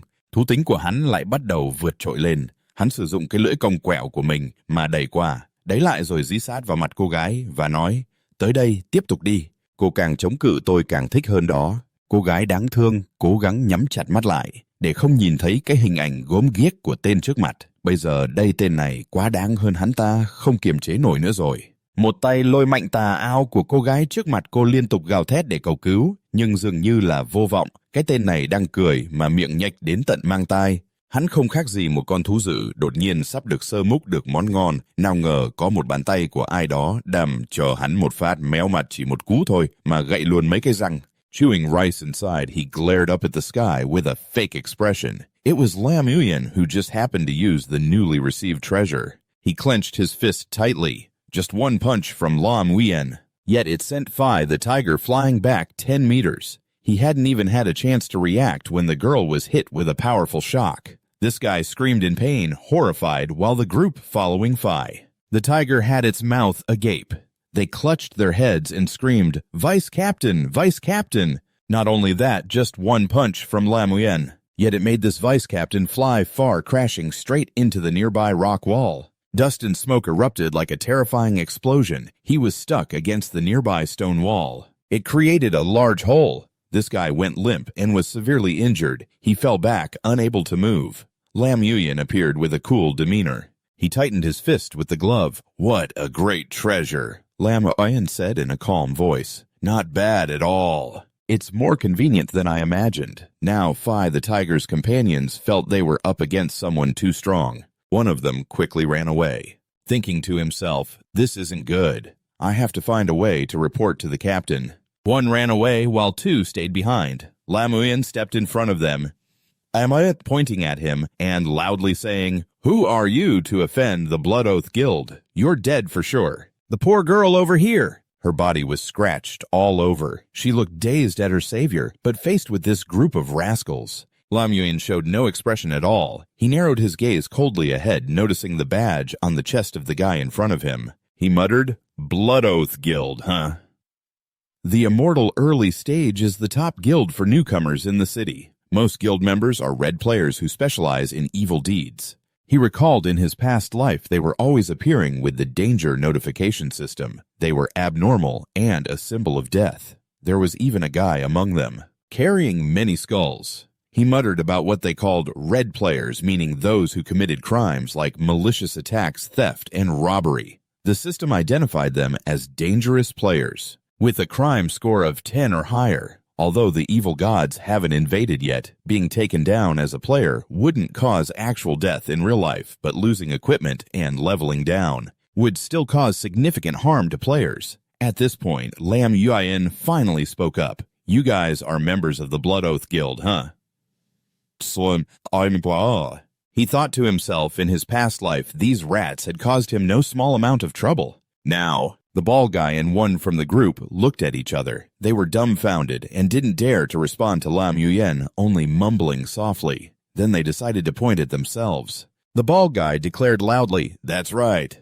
This is the #1 guild famous throughout the city. You've offended my vice president. Now you know fear." This guy was still acting tough, rolling up his sleeves and saying, "It's too late now. But if you don't want to die a miserable death," he didn't know his limits, still acting all high and mighty, "you should chop off your own 2 arms. Then kneel like a dog and call me Grandpa. Maybe we'll let you go." Lam Yuan didn't say anything more. He swung his sword up and struck at the 2 disrespectful guys. His face was cold, not saying a word. The outcome for these 2 was arms flying off, blood splattering everywhere. They were left with no arms. Their bodies were suffering from excruciating pain. Both fell to the ground screaming in agony. Lam Yuan walked past them and said, "I've taken care of your arms for you. The barking dog should be left to howl on the way down to the underworld." The sorceress struggled to stand up, leaning on her staff in surprise as she looked at her lifesaver in front of her. "Oh my, this guy is so strong." At the place of the Tiger Phi, he was knocked out by a punch from Lam Yuan and still hasn't woken up. He's lying there, gasping for breath, his hands trembling. Nearby, a vial of medicine rolled around, triggering the alert system. You have used a life recovery potion, restoring 20% of health and mana. At this moment, Tiger Phi struggled to get up, his face scrunched up as he muttered under his breath. This kid has managed to recover now. He unleashed his terrifying strength, a bizarre, magical fire burning in his heart. As he walked, he muttered, "You little brat, I'll show you what hell is." Right where Lam Yuan and the poor sorceress were, the guy from before immediately ran away, calling his captain to come back. Finally, they set foot in this place. The captain, hearing the news, said, "I want to see who has the guts to mess with us." The messenger pointed ahead. "It's that guy over there." Lam Yuan approached the girl, who hadn't said a word yet. You and she both looked back at the guy behind. At that moment, the messenger was excitedly pointing directly at Lam Yuan's face, shouting, "It's this little brat! Almost got the vice captain killed there." The captain Phi Long pulled out his spear from behind his back. "Who dares to challenge me?" With one hand holding the large spear, he suddenly felt weak all over, then stood still, staring intently into Lam Yuan's eyes. He thought to himself the indifferent gaze held an unexpected authority, like the moonlight condensed into a sharp, cutting brilliance. He noticed the sword in Lam Yuan's hand.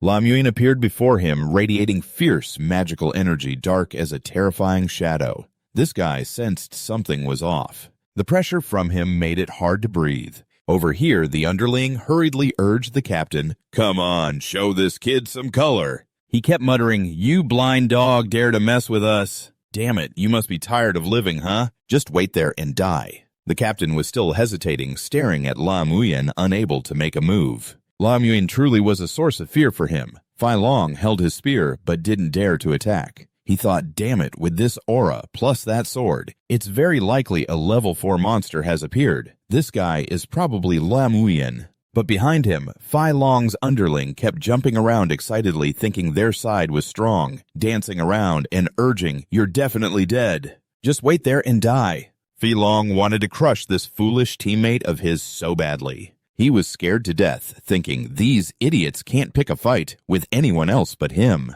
Truly nothing good comes from this. Lam Yuan stood calmly in front of Phi Long and said, "Are you the leader of the Blood Oath Guild?"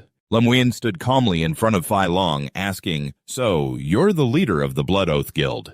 But right now, he was already holding a spear. Filong thought about his pride and couldn't afford to lose face. He glared at Lam Muyen and muttered, "Looks like there's no avoiding this battle today." Just then, above Lam Muyen, a large figure wielding 2 swords was flying down. It was Fai Ho, one of his subordinates. The sorceress quickly warned Lam Muyen beside her, "Watch out behind you." After regaining his strength, Fai Ho charged forward with his sword, shouting excitedly, "Die! Let me take care of this, die! You bastard!" He was annoyed about losing face, and he was still hurting from the blow Lam Muyen had just dealt him. He glared angrily at Lam Muyen, visibly upset. At the same time, seeing his teammate rush in, Fai Long didn't hesitate any longer. He pulled his spear back and raised it high, saying, "Kid, going against the Blood Oath Guild is the dumbest decision of your life. Do you even realize that—" At the same time, the captain and vice captain from both sides took to the air, ready to attack Lam Muyen. He was aware of this, but he stood still, not rushing to act. Meanwhile, the sorceress was very worried and confused. Suddenly, the captain had to stop. "What the hell is going on?" To his surprise, Lam Muyen simply summoned the dog-headed boss he had just defeated. It wielded a weapon larger than the 2 from before. The massive figure drew everyone's attention. The dog-headed creature appeared with a menacing grin, raising its strong arm to swing a hammer. The first swing hit the vice captain, who was clueless. He was sent flying, bending like a shrimp. Just one hit, and he was knocked far away. The strength of the dog-headed creature was truly extraordinary. It glared fiercely at its opponents, while Fai Long, the captain, charged at Lam Muyen. He was shocked to see Lam Muyen standing there, calm to the point of being terrifying. He coldly said, "You're next." This guy knew he couldn't match Lam Muyen. He seemed to lose all his confidence, his face turning pale like dough. Lam Muyen swiftly charged in and slashed at him. Fai Long was knocked back by the blow. Just like that, with each of them taking a hit, both the captain and vice captain fell helplessly. Lam Muyen stood there in the evening sun. He looked quite impressive and turned to say, "The first attack guild, you don't even deserve my seriousness." The system announced a warning stating, "You have killed a human player. Crime score increased by 2 points." After reading this notification, Lam Muyen was startled and murmured, 2 points. He smiled and looked ahead, reassuring himself, "As long as I don't accumulate more points within a week, it should disappear on its own." The sorceress beside him looked into the distance and noticed a lot of dust and people fleeing. She shouted, "Oh no, they're running away! Should we chase them?" Lam Muyen remained calm, saying, "I don't care about those scavengers." Not necessary at all. At that moment, Fai Long's body suddenly changed. He slowly lost his weapon. Lam Muyen had succeeded. He collected the weapons from Fai Ho and Fai Long. The system displayed a violent notification. Berserker back and gun weapon type. Effect hits the target and releases a powerful explosion. Suddenly, there was a change on the body of the dragon. It slowly lost its weapons. Lam Muyen had succeeded. Collecting the weapons of the tiger and the dragon, the system displayed a fierce attack. The Master Bayan Gun's weapon type effectively hit the target, releasing a powerful explosion. Deal area damage to the target and surrounding enemies. Attack power 40 strength, 30 long spear, 10 self-healing silver weapon type. Effectively hits the target and releases fire. The fire will cling to the target, causing continuous burning damage. An additional speed of 30 and an attack boost of 40.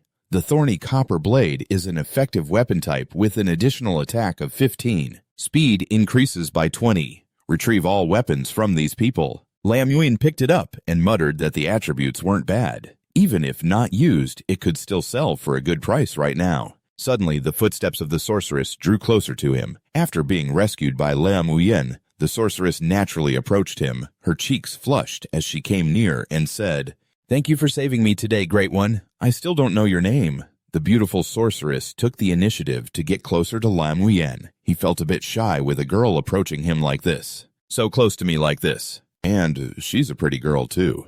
The girl slowly opened her mouth and asked, "What's your name?" The girl hugged her speakers tightly, looking hopeful, but Lam Muyen chose not to reveal his name. He turned his head away in the evening sun and said, "One day you will see my name." At the top of the global power rankings, top 10.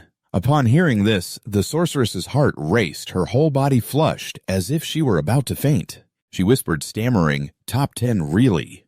Lam Muyen just walked away. not revealing anything more to this beautiful sorceress. She was easily frustrated when her wishes weren't fulfilled, shouting behind him, "Who wants to see that Jack ranking anyway? Great one, please take me with you." He transitioned to the desert, a desolate place filled with swirling dust storms. Lam Uyen walked alone on the desert path. Alone and with no one accompanying him, he was engrossed in walking when a strange creature appeared. It charged towards him through the sand, attacking from behind. The system displayed a level 6 scorpion with 400 health, 110 attack, and 20 defense with the skill to paralyze the scorpions. At that moment, 2, 3, and 4 scorpions rushed towards Lam Uyen, emerging from the ground to attack. He looked at the dark cloak and slowly stepped forward. As Lam Uyen saw the monster attacking, he crouched down and firmly gripped his sword. He jumped up and unleashed a flurry of chaotic strikes, like a whirlwind, causing the scorpions to be cleaved into pieces, many of their pincers cut in half. Everything was engulfed in the chaos created by Lam Uyen's powerful strikes. He executed a strong move, staring ahead, only able to see the cold, fierce, and deadly aura. The energy within him surged as Lam Uyen unleashed his sword technique. He propelled himself into the air, becoming the focal point. All around him, a violent dark power swirled like a massive tornado. All the scorpion monsters surrounding him were suppressed and attacked. The system reported that a total of 60 scorpions had been eliminated in this area, and his level increased to 8. After easily dispatching several scorpions, Lam Uyen wiped the sweat from his brow and thought, "I've jumped straight to level 8. Although collecting the paralyzing herbs was a bit tedious, it was still an unexpected harvest. Recalling 2 days ago, Lam Uyen had met an old man. In a dark, secret place, the old man wearing a wizard's hat approached him. He suddenly extended his hand in front of Lam Uyen and mysteriously said, "Finally, I've met you." Lam Uyen was taken aback as the system notification popped up revealing a quest from the alchemist IMO. "Do you want to accept it?" The system clearly displayed the quest request from IMO. The quest content was to go to the desert and collect 100 paralyzing herbs and deliver them to IMO. The deadline for the quest was 1 day. The average quest level for paralyzing herbs is a type of medicinal plant with lightning attributes growing in the desert. After reading this, Lam Uyen pondered for a while. There will be a special copy opened in the main city area. In this version, all the monsters are lightning attribute. To pass the level, you need to have extremely high lightning resistance, so a strong electric resistance potion is necessary. The ability to resist lightning will become scarce, with its value potentially reaching over 10,000. In the previous life, someone made a huge profit from this and completed the task of collecting paralysis grass. This time, you will receive the formula for a high-efficiency electric resistance potion. Today is the first day Amo arrives at the Black Sand. After completing this task, he will retreat to live in seclusion forever. In other words, this is the only opportunity for players to obtain this formula. He kept repeating, "The only opportunity, the only opportunity." So Lam Uyen quickly pressed the button on the system screen, and he succeeded. He entered this desolate secret realm. Wherever he went, the scorpion monsters were being attacked. They were sprawled all over the path that Lam Uyen walked. He walked while whispering, "Scorpions level 6 lightning attribute guarding paralysis grass. With my current strength, they pose no threat." Lam Uyen then slowly sat down.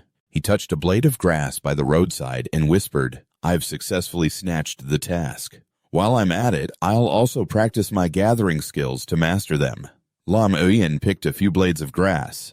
The system announced that he had reached level 2 in gathering skills, increasing the grass gathering speed by 5%. The chance of collecting rare herbal medicines consumed 1 spirit point. With a 3-second cooldown proficiency at 120 out of 200, Lam Uyen stood up. He straightforwardly looked ahead and said, "Let's go in and see." Lam Uyen took a step, and suddenly there was a strange tremor beneath his feet. The ground beneath him began to crack into many pieces, and the entire area shook violently. Looking down, he was dumbfounded. Unexpectedly, right below was a monster using its giant sharp nose to tear through the ground and thrusting straight up. Dust and smoke filled the air, obscuring Lam Uyen from view. This monster had a very long tail. It used its sharp nose to stab, but he quickly jumped away to avoid it. Lam Uyen firmly gripped his sword and prepared to fly away. He shouted loudly, "Bok Nagung pay up!" so Lam Uyen stepped back, trying to stabilize his body with his hands and feet to avoid falling to the ground. Looking ahead, he bit his lip. The system displayed a notification. Mutated monster Scorpion Scout has appeared. Then system messages kept popping up, warning Lam Uyen of danger. Danger, danger. The huge scorpion appeared right in front of Lam Uyen. It was like a giant titan.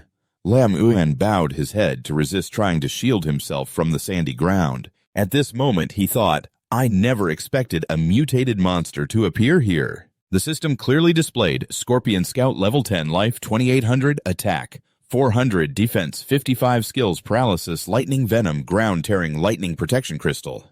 The large scorpion stood right in front of Lam Uyen. Its exterior was like iron. On its thigh there was a huge gem that kept glowing. Lam Uyen was not very afraid, facing such a gigantic monster. On the contrary, he was very excited and laughed, saying, although it's a bit difficult to deal with now today, I will use you to officially sharpen this white silver. After saying that, Lam Uyen took off, gathering energy into his sword, which shone brightly. Lam Uyen charged like a whirlwind. He used his powerful technique to deliver a devastating blow to the monster, unleashing all the lightning and strong vibrations. Striking directly at the monster, despite its massive body, it was still enduring due to its thick armor. At this moment, the tip of Lam Uyen's sword was touching the tough outer shell of the monster. He was sitting on top of it, trying to inflict damage. Lam Uyen thought, the armor is really tight with no gaps. There's absolutely no way to break through. The system immediately displays a notification to activate the paralyzing thunderstrike on the giant scorpion's long leg. It releases a powerful beam of fire pressing tightly against Lam Uyen, who is standing above. He is trying to grip his sword as tightly as possible to inflict damage on the monster. Right now, it's a very tense situation. Lam Uyen is partly trying to muster his strength to strike hard at the monster, but unexpectedly the thunderstrike from the scorpion has spread all over him.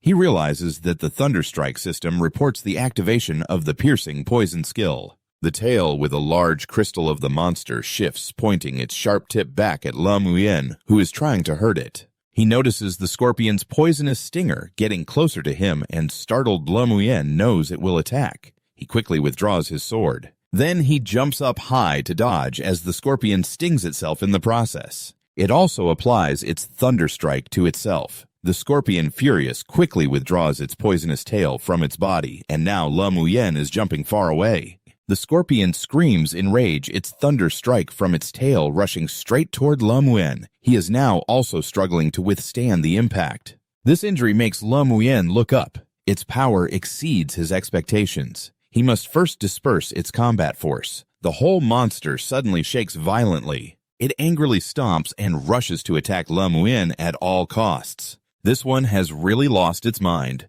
Lam Uyen now gathers his summoning power. He fixes his gaze directly at the monster and says, "Dog-headed creature, come out." Immediately, the portal to the demon realm opens for Lam Uyen, unleashing countless warriors he has gathered. The desert wolves and dog-headed miners rush out, eager to slash at the dog-headed creature under Lam Uyen's command, wielding their hammers. One of them swings a hammer at the scorpion monster right in front of it, successfully reducing its combat power by 2 points. The force released affects the entire area. Lam Uyen thinks, double critical hit, huh? Looking back, the scorpion monster goes berserk. It uses its claw to smash, destroying the rock in front of it, sending many desert wolves and dog-headed miners flying. The system displays a notification. Boss activates the skill Cataclysmic Earthquake. A powerful ability flies toward Lam Uyen after seeing his soldiers being thrown around. Lam Uyen quickly changes his move, aiming straight at the monster's tail. It screams in pain from the continuous attacks, deafening Lam Uyen. He shouts, "Taste the power of my upgraded magic." Immediately, Lam Uyen channels even more powerful energy into the monster. It continuously loses combat power, 3 times 50 points each time. Lam Uyen, riding the momentum, pushes his power to eliminate this monster once and for all. He then adopts a calm tone. Raising his hand in front, he smirks and says, "Hurry up." Suddenly, many ropes wrap around the scorpion's large claw. Below, the dog-headed miners have coordinated very well. They throw the ropes up and tightly bind the scorpion. It is frantically pulled by the dog-headed miners screaming non-stop. They've managed to hold on to this monster. One dog-headed miner grabs a large hammer and leaps in to attack the dog-headed creature, firmly holding the hammer and striking right at the center of the scorpion monster. Lam outside shouts, "Double critical hit is here." The system simultaneously announces, "Heavy strike activates double critical hit." The monster goes berserk. It has reached its limit. Now it screams and breaks all the ropes binding its body, then stomps the ground and leaps up. He is currently hovering above the giant scorpion. Lam aims straight at the target in front of him using the gloves he just collected. He clenched his fist tightly. It radiated with the energy of thunder. He declared that there was no gap that could be broken. The system displayed that the player had equipped the title of the Hunter. Increases attack power by 10%, increases critical hit rate by 10%, increases magical damage by 10%. Lam now had one eye glowing red. He charged forward with divine speed, shouting loudly, "Then I will smash your entire body, turning you into a pile of remains. Get ready." With that, he slammed the lightning spear down onto the monster. It could only feel the pain and screamed in agony, its limbs flailing and clawing at the ground. Lam with that momentum dove down like a massive meteor. He punched straight down onto the monster and finished it off. Smash it to pieces. The monster's body cracked open, black blood oozing out from the gaps like a volcano erupting. It couldn't resist. The monster was officially tortured to the point of being torn apart. In its tormented and shattered body, it struggled to emit horrifying sounds. With this, Lam dealt with the monster. It was in pain, split into several pieces, and fell to the desert ground. Dust from the desert flew up. Lam carefully landed on this side, bracing himself with his sword. Cool as ever, the system announced that you have successfully defeated it. Mutated Beast, the lethal scorpion. The system displayed details about this scorpion. Earned 560 experience points. Killed the lethal scorpion. Level 10 health, 2,800 attack, 400 defense, 55 skills, lightning spear paralysis, piercing venom, and area control. Glass lightning spear. The system continued with another report. Lightning spear paralysis, steel attack, paralyzing effect for 1 second, tail attack causing 10 points of poison damage. After hitting it, dealt damage equal to 250% of the attack power to the target's health, shooting crystals around in a 360-degree radius, dealing damage equal to 100% of the attack power to the target. Lam heard footsteps approaching. Many natural scorpions were coming from afar all at once. He glanced over and realized he felt a bit apprehensive. After recruiting the boss scorpion to his side, Lam stood before it. The boss had now become a soldier under his command, facing its companions. They were rushing in to attack Lam alone, confronting an entire army of scorpion monsters. The distance was closing in, with the scorpions getting closer to Lam and the boss scorpion. He stood there silently without saying a word. The scorpion army was still numerous. Lam issued a strong command at just the right moment. Immediately he jumped up and said, "Let's go. Let me and my newly tamed pet play with you a bit." The system displayed the use of the glass lightning spear skill. The glass lightning spear emitted from the tail of the scorpion. It shot straight at the incoming scorpions. Each of them was struck down. Each one fell instantly, suppressed by an overwhelming force. Many scorpions lost points and were sent flying. Whatever hit the scorpions drained their strength. They were depleted of their abilities. But in this situation, Lam also appeared and took action. He jumped high and swung his sword fiercely, striking each scorpion. The system announced that he hit their weak points. Lam spun, kicked, and slashed. Wherever he went, he eliminated them. The system immediately announced a hit on the weak point. Lam frantically soared up to attack. The scorpions gradually depleted their energy. Lam thrust his sword hard into the large scorpion. He finally managed to wipe out all the scorpions, as numerous as the Mongol army. The system announced that his level had increased. Lam was now just a solitary figure. He stood amidst the vast sand dune. Beneath his feet lay countless monster remains, scorpions torn into pieces, their bodies piled on top of each other. The system displayed that the player, Lam was at level 10. Class, Undead. Hunter Forbidden. Talent, Dark Summoning. Netherworld, Gate 20 out of 100. Strength, 32. Constitution, 28. Agility, 47. Spirit, 53. Experience, 15. 2 out of 5,159. After reading the system report, his entire body was empowered. He looked up and said, "Leveling up 2 levels feels pretty good." A system notification confirmed he received a silver level weapon, and then a series of notifications. He received new items, the Guardian's Ring, which paralyzes, and the Bow of Lin. He thought the loot in Dung was also silver level weapons. Selling off a few items should be enough to improve my parents' lives a bit. Then La Muyen stood far away, gazing into the sky for a long time, looking down. The corpses of the monsters lay on their backs facing the sky. The system announced, "All monsters in this area have been eliminated. Congratulations, you have received a gold-level skill book, specifically for his profession." In La Muyen's hands, it immediately glowed with spiritual energy gathering into it. To prepare a gift for him, he couldn't take his eyes off that light. At this moment, a book appeared in La Muyen's hand. On the cover, there was a tear, as if it had been wounded, and within that tear, a red eye gleamed. He stared blankly.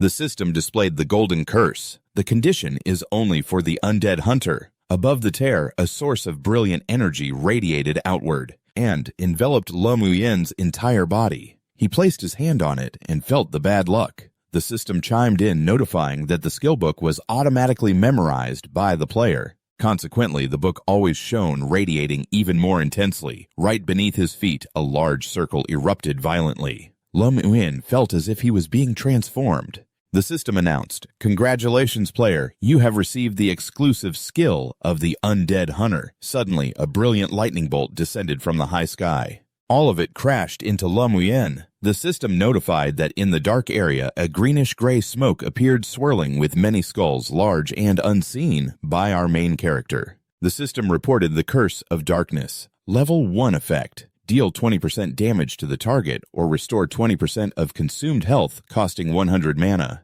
Recovery time, 10 seconds. Proficiency, not exceeding 100. La Muyen raised his hand with the undead energy and examined it closely, saying, "Restore 20% of life value for vitality, huh?" At this moment, he suddenly turned his head, looking with a colder gaze. La Muyen looked at the scorpion monster he had just collected, which was gasping for breath from too much fighting. He stood there frozen for a long time, thinking about something. Then La Muyen swung his hand powerfully. The bright flame shot out. He said, "Let's see." La Muyen's power flew into the monster's head. It lit up and swirled slowly, pressing into the monster, which began to stir. Now its body suddenly screamed and cried out loudly. The system reported that its life value had recovered to 80%. At this moment, he clenched his fist and resolutely said, "The activation is over. It's time." The wind blows the sand to find that first position. Suddenly, he noticed a strange movement. A strange black hand rested on his shoulder, holding him back. La Muyen leaned back and turned his head. Wait, could it be Mom teleporting back to the real world? La Muyen's mother rushed into the room. That shadow was her. At this moment, La Muyen's mother looked panicked and said, "Not good, Uyen. Dad just hurt his back. Come here and help him out." La Muyen turned around, startled. Dad immediately ran down to the room. He helped his dad sit on the sofa and slowly said, "Dad, take it easy." His father didn't know what happened and was in pain, his face turning purple. La Muyen's mother scolded him. "You're getting old. Why are you still trying to fix the air conditioner without being careful? Isn't it better to call people over to work?" "Well, it's really cramped now, isn't it?" La Muyen's father had a slightly sad expression as he said, "Just save whatever you can. Last week the washing machine broke down. Didn't I just do a little troubleshooting and fix it?" Looking out at his son standing by the door, the old man said that this little injury was nothing. "Just sleep it off and you'll be fine. We still have to go to school tomorrow to pick up the little one." La Muyen stood outside the door watching his father, filled with thoughts he didn't want to voice. The next day the weather was beautiful. No sun, no rain, just cool. After straining his back, La Muyen's father still hadn't woken up. He looked like he was sleeping soundly while La Muyen's mother suddenly opened her eyes at the sound. 6 o'clock in the house. La Muyen's mother helped her husband up and went to the living room. She wondered, "Uyen, is that you? What's all this noise so early in the morning?" To her surprise, when she went downstairs, there were people installing new furniture in the house. And not just any furniture, but high-end stuff. Suddenly, one of the installers rushed over, took La Muyen's father's hand, and asked, "Are you Mr. Lum and Mrs. Lum?" The new products that Mr. Lam Yuan ordered have arrived, and we've come to install them. We kindly ask both of you to confirm and accept them." This left the two of them shocked. After saying that, the staff hurried off to work. Lam Yuan's mother couldn't believe what was happening in their house. She leaned in close to Lam Yuan's father and whispered, "Hello, Lao Lam, I'm not dreaming, am I?" What is going on here? Meanwhile, the workers continued to fix things in Lam Yuan's house. The scene shifted to a gym where Lam Yuan had already woken up early to work out while his parents had just gotten up. Now his muscles were very toned and attractive. Additionally, his handsome appearance caught the attention of many girls. Lam Yuan was very serious about his training. He didn't care about anyone else and was running alone on the treadmill. Suddenly, a beautiful girl with long hair, dressed very elegantly, approached him and asked, "Excuse me, would you like to sign up for the VIP package?" It turned out she was a staff member at the gym. She continued, "We need to hold a deposit of 1 year's fee from you." Lam Yuan didn't think twice and handed her his card, saying, "Yeah, here's my bank card." He thought about selling some unused equipment. After renovating the house, he might as well get a family gym membership, thinking of his loved ones. After all, his parents and the little one should start exercising early so they can adapt better when they reach immortality. The staff member blushed as she held Lam Yuan's black card. She thought to herself, "This customer has been working out for so long without getting flustered. He's not even out of breath, and his physique is really nice. Is he really that admirable?" Suddenly, the girl's expression changed. She gasped and exclaimed, "This is..." Looking at Lam Yuan's black card, she brought it closer to her chest to examine it closely, unable to believe her eyes. The VIP card is only issued when there's a deposit of 5 million VND in the bank. At that moment, Lam Yuan was busy talking on the phone with his parents at home. "Hello, yes." It was a bonus from his previous gaming competition. "Yes, you two just relax at home today. I'll take care of the little one." Unconsciously, the staff member blushed as she looked at Lam Yuan, completely captivated by his good looks and wealth. The gym staff member was now daydreaming, thinking, "This customer is still so young and he's really impressive." The scene shifted to Tutui High School. Outside the schoolyard, many students were chatting excitedly. "School's out. Let's go. Let's go play a game at the nearby cafe." There was a little girl with blonde hair and a green bow slowly walking down. This beautiful girl was Lam Yuan's younger sister. Her steps were neat and cautious. Next to Lam were a black-haired girl and a blue-haired girl chatting together. "Wait, let's go to my house today. I'm throwing a birthday party for you. I bought your favorite strawberry cake." The girl with blue hair cheerfully exclaimed, "Wow, you have such a nice brother. I'm so jealous. I wish I had a brother too."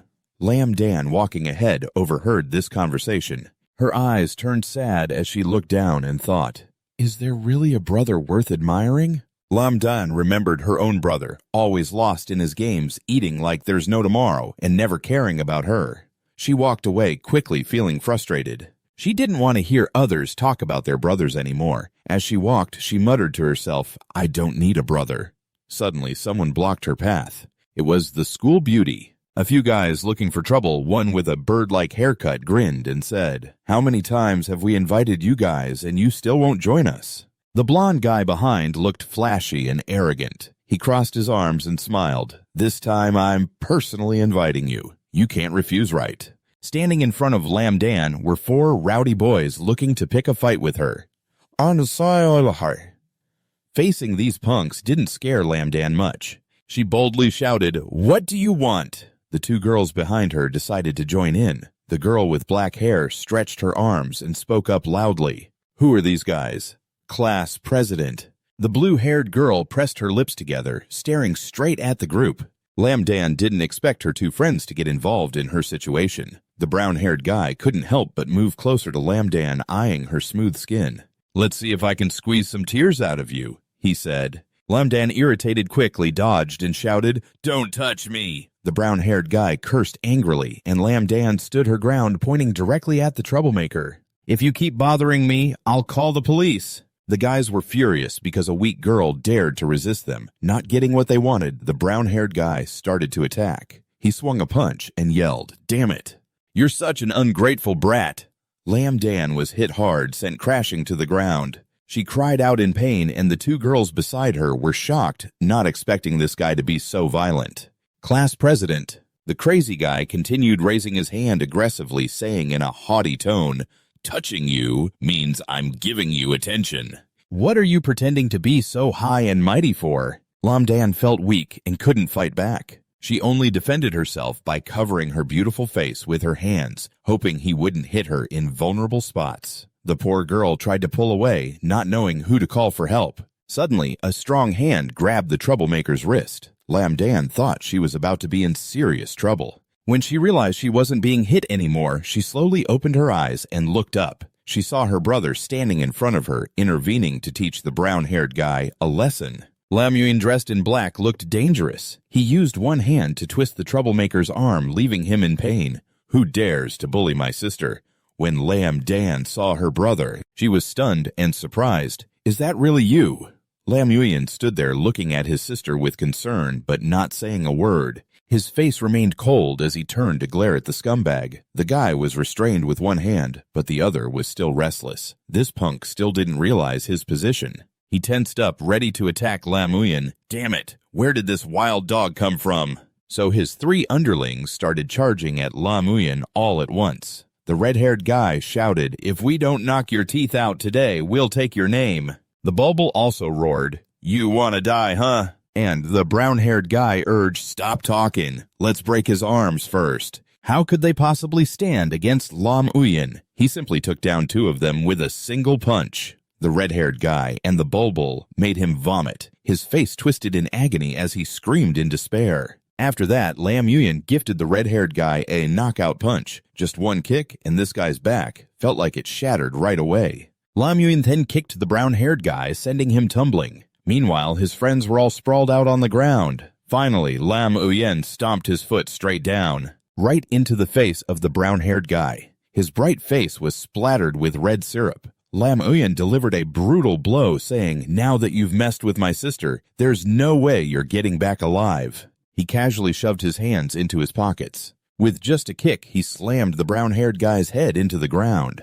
A simple move that left the four troublemakers lying flat like salted fish. Lam Yuan stood on top of the fattest one. Everyone paid attention. Lam Yuan looked like a newly emerged hero. Everyone watched him in awe. In front of his beautiful sister, he looked way more handsome, skilled in martial arts, and his muscles were solid. He turned and said, "Let's go." Lamdan looked at what was in front of him, eyes wide and mouth agape. A moment later, Lamdan and her brother headed back. She curiously asked, "Why did you come here today?" She thought to herself, this guy spends all day glued to his games. Why is he here to pick me up today? Lam Yuan didn't say much. He coldly replied, "Dad's got a backache. Mom's at home taking care of him."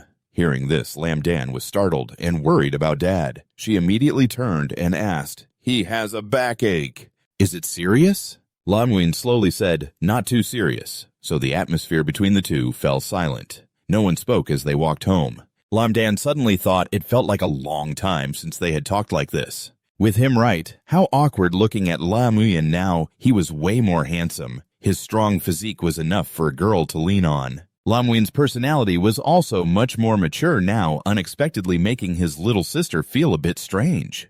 Two female students in the distance waved cheerfully, calling out to Lamdan. The class monitor, a girl with green hair, ran over and whispered in Lamdan's ear, "The class monitor is so nice. He even came to pick you up.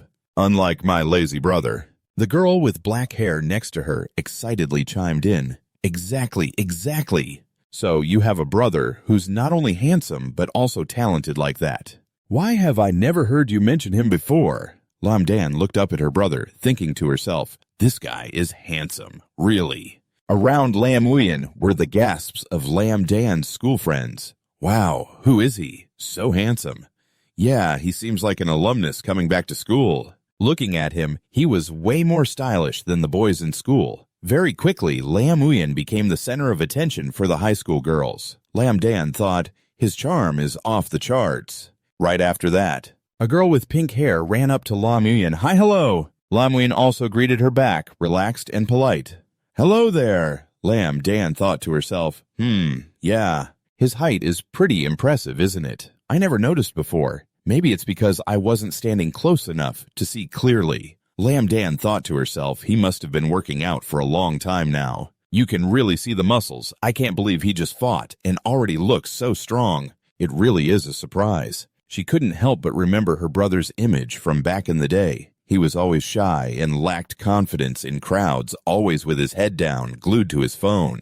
Lam Dan thought clearly they were the same person back then. Lam Yuen was always the type to be glued to a game no matter when you saw him. He was sitting in his room with a pile of fast food. His hair was a mess, never cut neatly. Lam Dan was really curious about it now, and it seemed like she could feel the noticeable change. Why does it feel like he's changed so much all of a sudden? Let's just stop talking about this. Lam Dan's two friends waved goodbye, saying they would see her tomorrow. Lam Dan cheerfully waved back, saying see you tomorrow at home. At that moment, Lam Dan turned around and looked ahead, stunned to see Lam Nguyen over there. He was already getting ready to sit down and carry her, urging her to get on.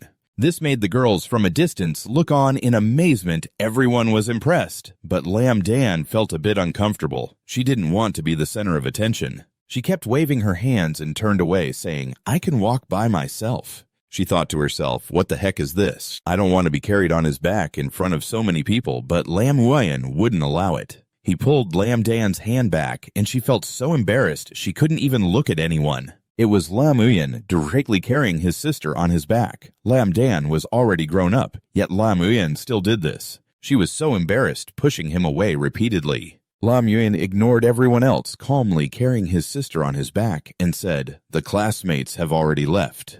If you don't say anything, then don't force it. It turned out that Lam Dan had just fallen and twisted her ankle, and now it was swollen and bruised. Lam Nguyen said, you got pushed and fell, so you sprained it right. Lam Dan leaned against her brother, surprised that he noticed so quickly. Just like that, Lam Nguyen carried his sister all the way home. He entered the house, closed the door, and greeted their parents. I'm back.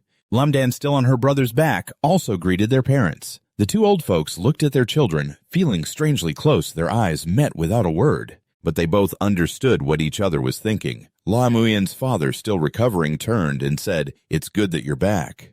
Lam Dan was carried into the house. A little later, he went in to wash the dishes for their mother. Lam Nguyen was surprisingly quick and efficient. Their mother kept admiring her son and said to her daughter, Dan, look at your brother. Doesn't he seem like a different person now? Lam Nguyen, resting his chin on his hand, chimed in. That's right. He just learned to cook and wash dishes, and now he even knows how to change the light bulbs in the house. He's just washing the dishes. The whole family was suspicious of this transformation, while Lam Dan still didn't know what to say. She looked at her brother, whose attitude had changed, like flipping a pancake, leaving her speechless. Their mother leaned in closer and said, there's more.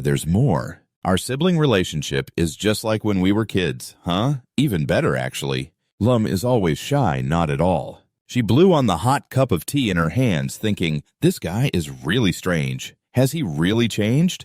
Lum Nguyen focused on tidying up the house. After finishing with 8 chopsticks, she said, I've cleaned up already. Then Lum Nguyen took off her apron and said, you go to your room first. Lum Nguyen quickly went into her room decisively. Lum held the hot cup of tea lingering behind her brother. She looked into the room, wondering what Lum was anticipating. Sure enough, he was still a gaming recluse, neglecting his responsibilities. Just as she thought about this, Lum Nguyen presented Lum with a pink box of medicine. She stared at the box in confusion, while Lum Nguyen's face was cold, but the inside felt warm.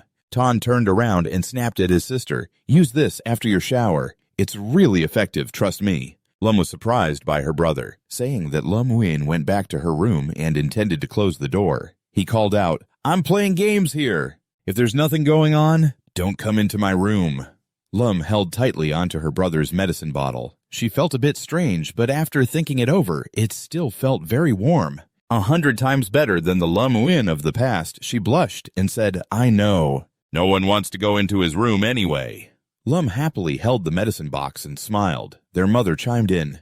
See, I told you your relationship is getting better. What happened at school today? Lum felt her face turn bright red with embarrassment in front of her mother. Nothing, Mom. We're going to shower first. Lum Nguyen could also hear her mother's voice from inside the room, loud and clear. He felt so embarrassed that he didn't dare go outside. So Lum Nguyen sat on a chair, playing games, leaning back. He spoke to himself about recent family matters. Maybe it can finally come to an end. Saying that, Lam Muyen lifted his head, looking at the game console. He put on the game hat again and thought, then I'll get back to the game. He transitioned into the game world at the city of Fongsa, where Lam Muyen was transported. He jumped in, causing the ground below to splash with water. Behind him were buildings with Indian-style architecture. Lam Muyen looked ahead, smiling with excitement. Let's go catch that mouse. The system announced, you have entered Fongsa. Lam Muyen was in that black cloak. He stepped into the grand palace, a desolate place with a lot of wind and many deserts. Inside, a man was being forcefully pushed down. He was continuously shouting, "Oh dear respected officer, I swear to heaven, this is just a misunderstanding." The officer held a sharp spear in his hand, pressing the man down to the ground, shouting, "Shut up, don't give me your filthy lies. You better repent for this dirtiness of yours." The man being suppressed seemed to be a robber. Just then, Lam Muyen happened to walk by and witnessed this scene. The officer turned around with a suspicious and judgmental look, but he clearly sensed someone approaching. When he looked up, there was no one there. He thought, what a strange illusion. Then he shoved the man in front of him in another direction, cursing a bit. After that, he tightly gripped the shoulder of this guy. Meanwhile, Lam Muyen was hiding behind a nearby wall. You guessed that the patrol officers on the road are very sensitive to crime. Calculating the necessary time for the crime rate to reset to 0, it would at least take 3 days to escape. He decided to move forward. Lam Muyen clenched his fists tightly and said, "It's time to go get it." "Long time no see, old friend." The scene shifts to the church. Here stands a grand castle. The grounds are magnificent and majestic, spanning over 1,000 hectares. All around are decorations that are classy and luxurious. A person stands on this large staircase. Dressed like a supreme being, he is Bishop Lauren. He stands before a man who is kneeling, bowing his head, and boldly says, "In the name of the Lord, I cleanse the fog of your past. From now on, your soul will be as pure as fresh snow, and your path will be guided by the holy light. Now I will perform the cleansing ritual for you." At the same time, outside the door is Lam Muyen. Slowly stepping in, he called out, "Hello, Bishop." Upon seeing him, the bishop was startled and looked ahead. He squinted his eyes to see clearly right behind Lam Muyen. There are still many citizens waiting for their turn to be baptized. Lam Muyen said, "I heard there is a seriously ill person here, so I came to treat him." A little while later, Lam Muyen was taken to a private room. Outside, one could hear the voice, "Victory, dear. His condition is serious. May I trouble you?" "Got it." Inside the sick room, there is a man lying weakly on the bed. He is dark gray, with a greenish slime stuck to his chest. He was once a member of the Scorpion-Tail Lion Knight Order and one of the strongest knights in the ancient West Desert Kingdom. In his previous life, when Lam Muyen just reached level 15, and, thanks to him, he obtained a golden weapon. On the screen is a member of the Scorpion-Tail Lion Knight team. Lam Muyen looked at this man and said, "I came specifically to treat the toxins in your body." Hearing Lam Muyen's words, he looked up at him, appearing very weak. The system shows a level of 10. Lam Muyen stood there facing the person in front of him. As soon as he saw Lam Muyen's level, he sat up and laughed, saying, "Ha ha, you rely on yourself. A level 10 mage, huh? The patrol officers on the street are even higher level than you." Saying that, he coughed violently and spat out a pile of pitch-black blood, appearing extremely weak, his body pale and covered in veins. Lam Muyen looked at what he had just spat out. "The toxins in your body have begun to corrode your internal organs. Unless you accept my treatment method," he confidently stated, "otherwise you won't live through a month." The priest standing beside him also looked worried for him. He leaned on his hands, thinking for a long time. He knew well his condition and retorted, "To detoxify my body, I need 1,000 grams of rotten fish oil. If you're not afraid of dying, then go try the Gobi Swamp." And the system immediately announced, "The system has activated the mission request for him. Do you accept?" Soon after, another system notification appeared. "Mission name request for him. Mission level gold. Mission content, collect 11,000 grams of rotten fish oil to treat the toxins in the body." "Of course," Lam Muyen replied with a light smile. In no time, the scene shifted to the Gobi Swamp. Here, there are all kinds of rotten fish swimming back and forth in this muddy water. There are also skulls floating around, all reeking of dead bodies. The scenery here is gloomy. The sun is bright, but the atmosphere is still very heavy. Many fish swim in this muddy water. Suddenly, a rotten fish jumped up, opened its mouth wide, and attacked a group of people. The system displayed Elite Rotten Fish Level 15 Health 3500. Attack 500 Defense 45 Skill Resonance Wave. The group was thrown back by the attack of the rotten fish, and some picked up their weapons to fight back. The golden-haired knight raised his sword and soared forward. Hold steady against these beasts with sharp teeth. 1,000 times don't let them bite you. Then he gave the order for everyone to follow. Let's charge together. But those in front screamed as soon as they touched them. Who's pinching my waist? It was a stinky fish using its tail to smack someone. It delivered a blow. It sent him flying like hitting a ball far away. At that moment, the tail of the stinky fish struck with such force that it affected the golden-haired knight. He looked on in horror at this power. Countless people were tossed away, landing with a splash in the muddy ground. Those who fell into the mud were attacked by the stinky fish below. They cried out in panic, "Help, save me!" The stinky fish lifted its rear, shaking its tail violently in the mud. The alert system activated the tail wave skill. With all its strength, the stinky fish leaped up, opening its huge mouth to snap at the leading knight. He hung in the air, struggling before this terrifying attack. The knight could only grip his sword tightly, preparing to confront the stinky fish charging at him. He could even see inside its mouth. Inside that large mouth was all dark red. This creature's mouth was gigantic and foul, rushing to snap at him, reeking terribly. The knight gasped in shock. This time, it's definitely the end. But luckily for him, Lam Uyen swooped in just in time. As the knight fell, Lam Uyen dashed forward, grabbing the collar of the knight and pulling him away from the fish's large mouth. He gathered energy in his right palm, looking ahead coldly and saying, "Don't get in my way." In Lam Uyen's gaze, there was a chilling intensity, one hand still gripping the collar of the golden-haired knight. Lam Uyen looked ahead with fierce determination. The fish could sense Lam Uyen's powerful aura, and it instinctively widened its eyes in fear, letting out a terrifying roar. Immediately, a wave of fire shot towards the fish, exploding in midair. The blue flames engulfed its massive body, causing it to thrash around in pain. Lam Uyen landed on the ground. He braced himself with one hand while the other held tightly to the golden-haired knight beside him. Lam Uyen let out a grunt as energy surged out, leaving the knight's head filled with thousands of question marks. It seemed he still couldn't adapt quickly. The golden-haired knight struggled to stand up, seemingly unable to believe he had escaped from that massive set of teeth. Am I really saved? He immediately noticed the person who saved him and turned around to see Lam Uyen's fluttering figure. He shouted, "Wait!"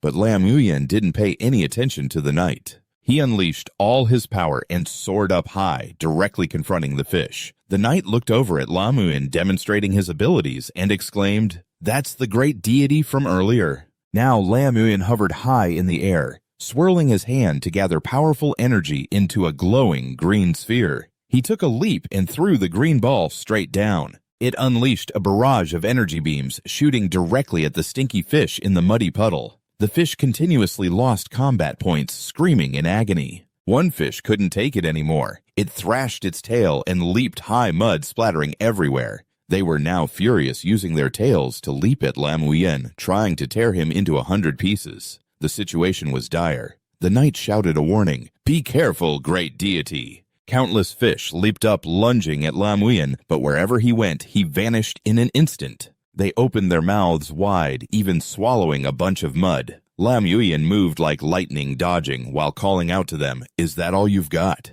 Lam Uyen landed safely, propping himself up with one hand and looking at them. He gathered momentum in his legs and summoned a familiar sword in his hand. Holding the sword up in front of him, Lam Uyen's gaze was sharp and filled with killing intent, as he said, "A bunch of mixed breeds gathered together is still just a bunch of mixed breeds." After saying that, Lam Uyen flew like the wind, jumping from one fish to another, continuously sweeping through the attacking fish. They thrashed around, colliding into each other. Immediately, Lam Uyen landed safely. He propped himself up with one hand and looked up at them. Lam Uyen gathered momentum in his legs and summoned a sword onto his palm. Familiar with the sword, Lam Uyen raised it in front of him. His gaze was sharp and filled with killing intent as he said, "Those hybrids gathering together are just a bunch of hybrids." After saying that, Lam Uyen flew like the wind. He jumped from one fish to another, continuously sweeping through the fish that were charging to attack. They thrashed around and bumped into each other.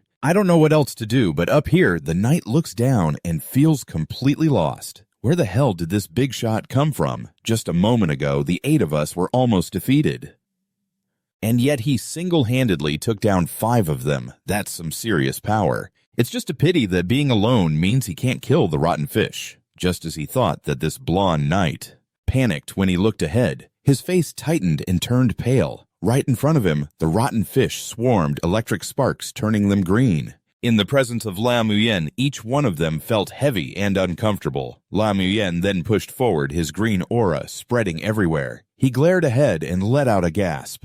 From the center of La Muyen, a powerful dark aura surged like a storm. The system announced the activation of the group skill resonance. Enemies within range would be hit by toxic bones. It activated negative states like chaos and auditory hallucinations. He created a seal on his finger. This seal emitted a terrifying and cold aura as La Muyen slowly spoke. I won't be easily defeated in this world.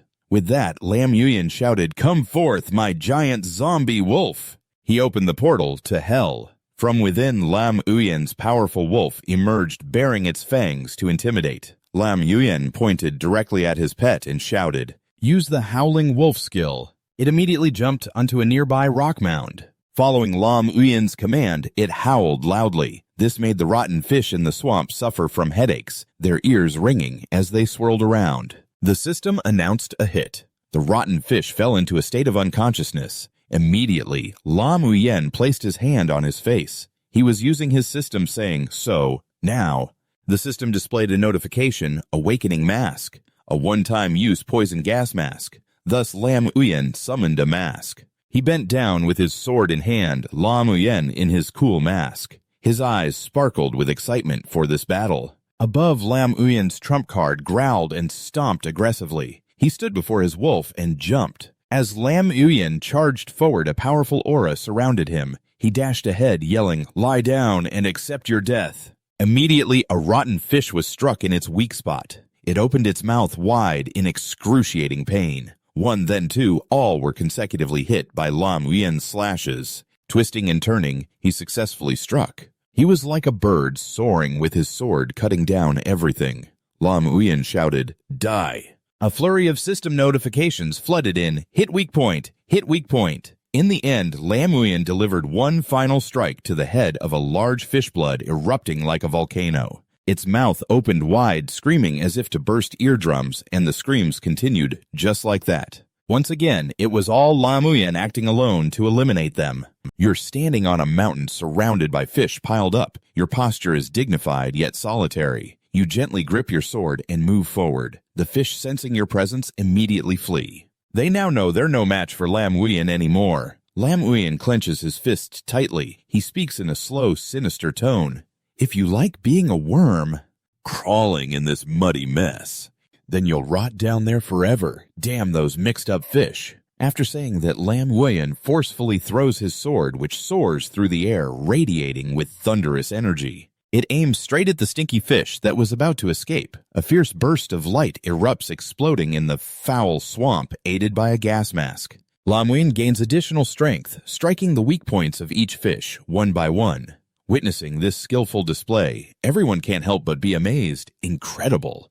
But the mage still feels anxious and warns. It's still too early to let your guard down. Only a few have died so far. The group of catfish rushes in, causing the desert to tremble. They see something and shout, "Look, the fish are coming!"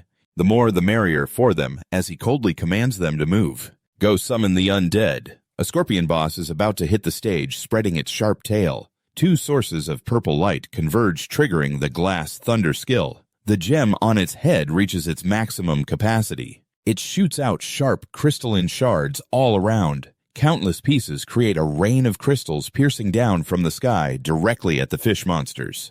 Causing them to writhe in pain, the ground shakes violently. The shards descend like a meteor, impaling the entire bodies of the monsters. Amidst their wailing, instead of celebrating, the knight clutches his head in fear and screams loudly, "This is bad." The level and number disparity is too great. It's impossible to catch all the fish in one go. He strikes hard from above a fish which is completely finished off by La Muyen. Gradually sinking deeper into the sand, his leap lands him on the cliff. Confidently, he questions the group. Who said we can't kill them all? Continuing to wear the effective gas mask, he quickly finishes this part. Meanwhile, Han Than looks so shocked that he freezes. Wait, this is just like the opponent. He quickly points out the oddity. This scorpion seems to always target the bellies of the fish. The corpses exude a thick fluid. He emphasizes, look, it seems the fish are starting to gather. Behind them, a swarm of dark shadows appears with bright red eyes. A sense of unease fills the air.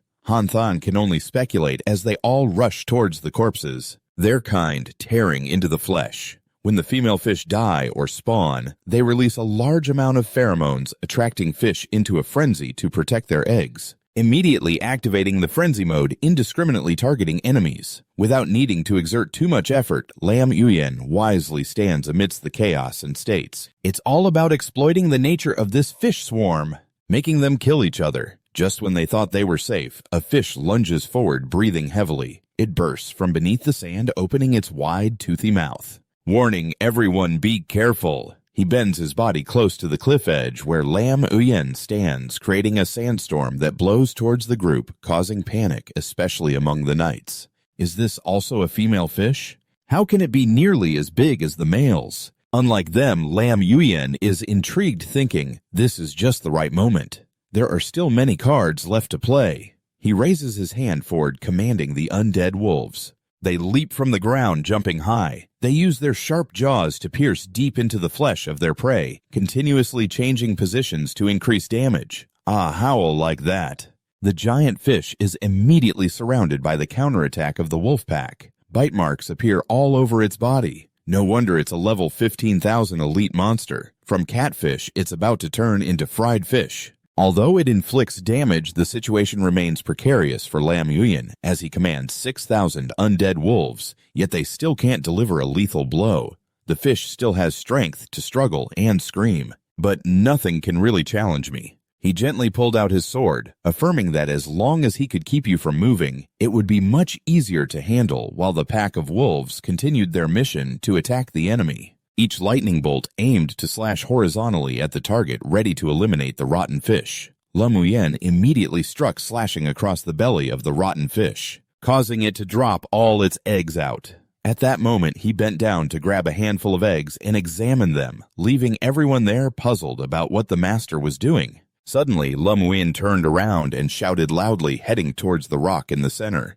As soon as he heard the command, the wolf leaped up, catching fish from one rock to another, still holding the head of the fish filled with eggs in its mouth. That was the spot. Then suddenly, it dropped the fish head and roared, the smell of rotten fish eggs spreading everywhere, catching the attention of other rotten fish below. They all rushed towards him, and at that moment, Lam Yuyan shouted loudly, "Come here, everyone!" One by one, they charged headfirst into the rock in a frenzy. The group accompanying him was taken aback by his trap. The fish were stunned. I remember that fish eggs have a special attraction to male fish. This is intentionally creating a source of pheromones, continuously throwing the fish into chaos. Right. Hearing that Lam Yuyan instructed not enough yet, and then used a summoning technique. The most suitable task for you all is here. Immediately, a series of huge monsters began to appear, wielding pickaxes and roaring loudly. After just one wave of attack, the rotten fish lay dead. They sprawled out on the rocks before Lam Yuyan's group of monsters, their large bodies radiating a glow as they raised their pickaxes. Nungu smiled contentedly at the thought of having fish. Each one was wide-eyed, not afraid of the hands of Zero who burst out from within, surprising the knights. This was the green poison pouch from the male fish with plenty of experience. Lam Yuyan explained in detail the mechanism. Indeed, the green poison pouch growing inside the male fish is like a cable. The poisonous gas released will force the living fish to sense the danger signals, watching the thick green secretion spreading wider their kind. Being killed, they were not more aggressive. Only fearful cries echoed in the area as the group of rotten fish turned to flee. The individuals being rescued gradually sank into despair, keeping at least a 5-meter distance, not daring to stop. Moreover, they could not be completely immune to their own toxins. Once they are poisoned, they can only let others kill them. The situation looked more promising as Han Than jumped up high to celebrate. The school of fish had truly vanished. A pile of dead fish in the green mud causing a mess, but Lum Uyen soared up and now it was time to harvest the spoils.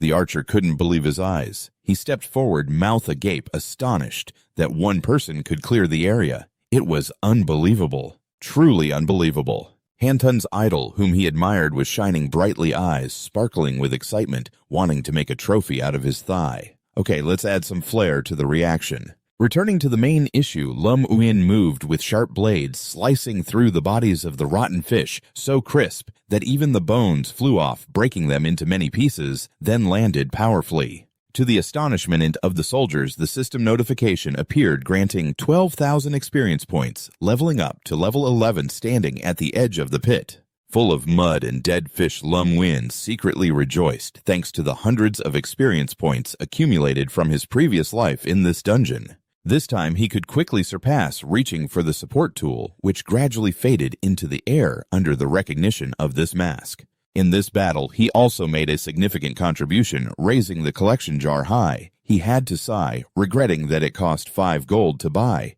but could only be used once. A bit of a loss, but it was worth the money. The rotten fish head weighed 1,000 grams, produced from the fat glands of rotten fish in the muddy goby, one of the ingredients for medicine. Advanced treatment works wonders on necrotic wounds, regenerating dead tissue back into healthy flesh. Almost forgot about this. God Lum Uyen suddenly remembered something, almost forgot about this. Summoning it from the inventory to hold in his palm, the nose of the silver wave disruptor made from rotten catfish skin is a flexible dome-shaped nose. Squeezing it produces a clucking sound, and it can also vibrate and light up. The pheromones released from the rotten catfish create a fear effect on aquatic creatures. Small size, and the stone nose is quite impressive, but look at Lum Uyen's expression. He's clearly not impressed at all. Imagining himself wearing it, he thought it would make him look like a clown. His face turned sour at the thought. At first, he wondered if this was a high-level mission reward or just the designer's weird taste to have dropped such a bizarre item.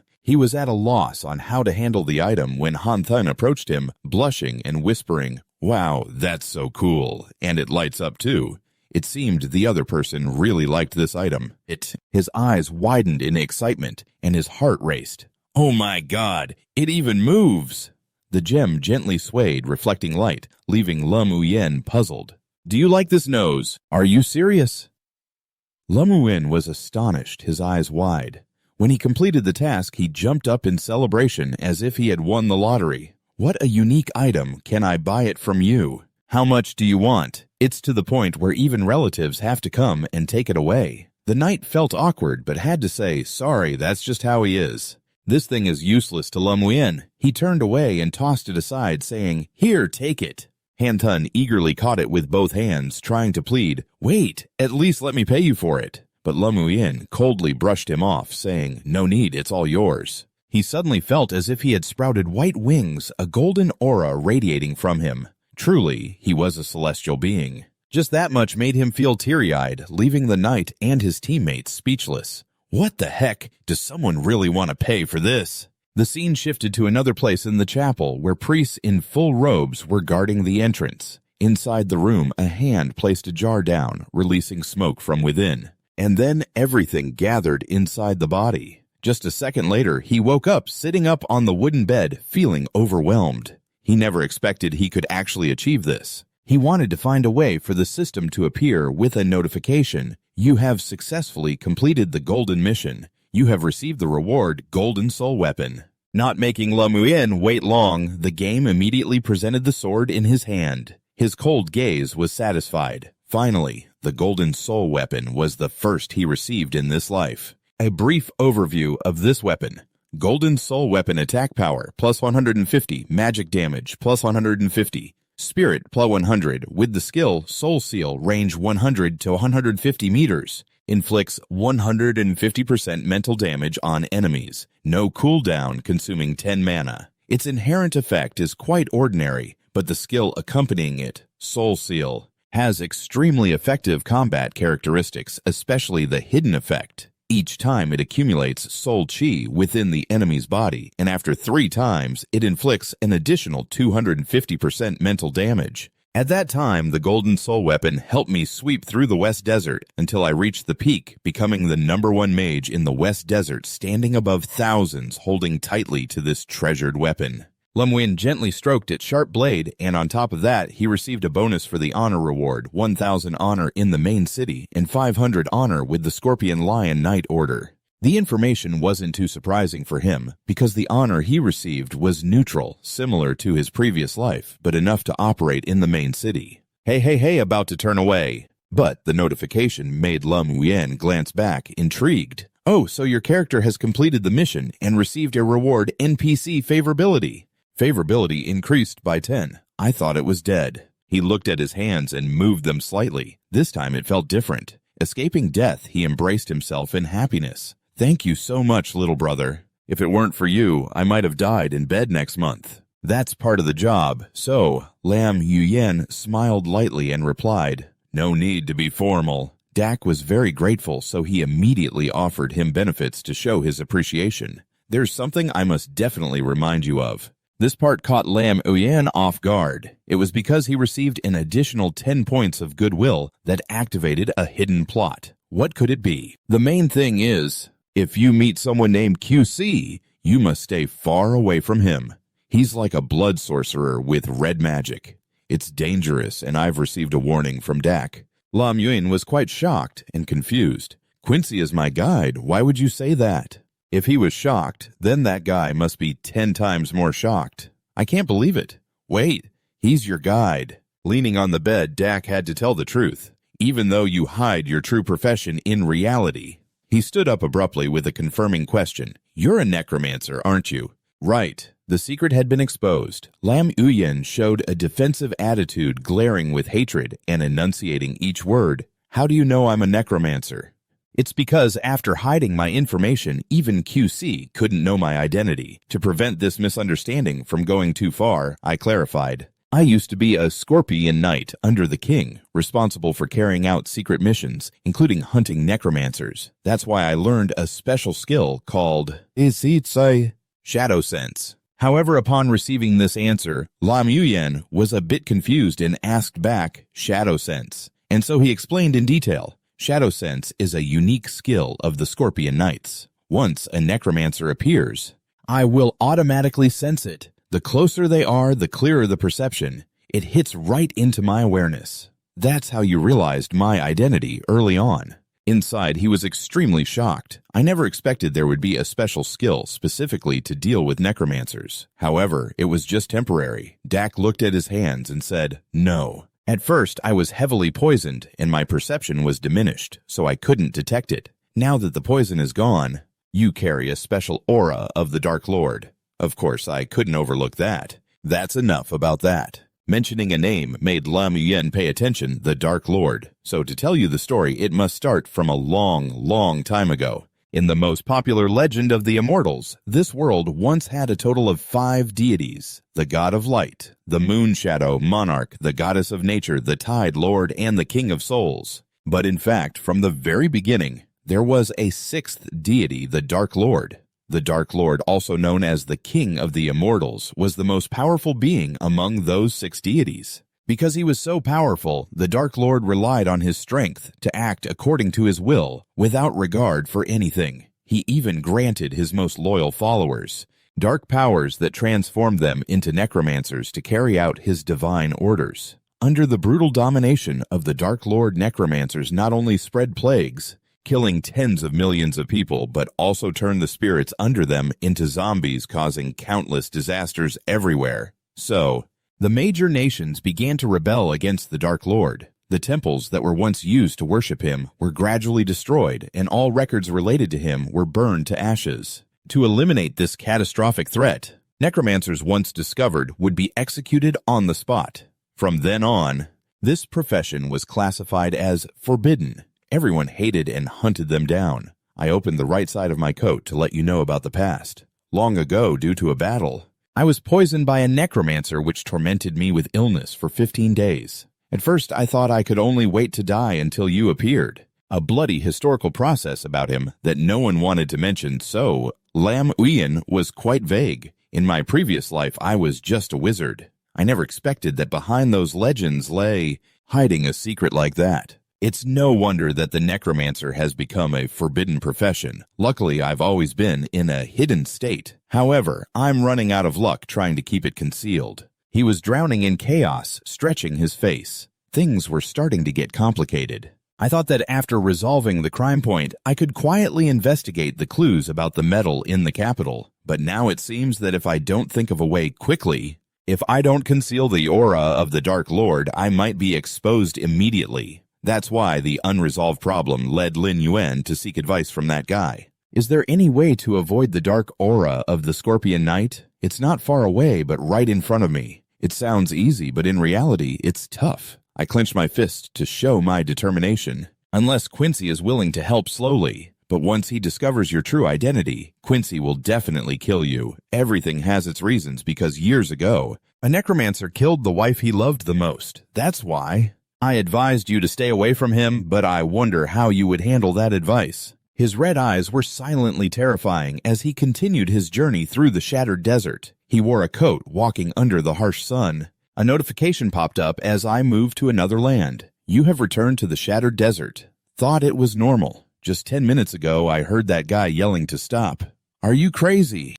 Do you really want to find Quincy? He hates all necromancers and wishes he could chop them into 100 pieces. Knowing that Lin Yuan had no choice but to force himself to turn his head and notify, I have no other options. As he walked, he could somewhat predict what would happen. If I carry this dark aura, not to mention the capital, even if I go to other maps, I might run into big trouble. I must resolve it at its root. However, suddenly, a few white arrows appeared. Shot with extreme force, having trained my keen senses, as soon as I glanced, the arrows had already pinned straight down into the ground with each swift movement like the wind of Lin Yuan. Filled with confusion, what was that? I landed on one foot, and from afar, a large group of armed people rushed in. It was a mighty army. Fully armored with loud voices leading the way in this hellish place for days, they finally caught that kid. Emerging from behind the ringleaders laughed eerily, their eyes glowing terrifyingly as they declared, "Last time you tricked me, this time I brought over 30 brothers. Let's see how you die." And that was the guy with the golden hair. He smiled widely, showing off his sharp and frightening teeth. "When your head falls to the ground, remember to scream a little. I love to hear it." A fly was slowly flying towards the crowd as if preparing to do something. When that fly got closer, everyone opened their devices to receive the notification. The Blood Oath Guild you care about is live streaming. Everyone on the submarine is almost listening to this live broadcast. The audience is so lucky to catch this broadcast in time. The golden-haired guy confidently stood before everyone and boldly said, "Now we are about to demonstrate how to slowly dismantle a person into parts. Then the system will collect."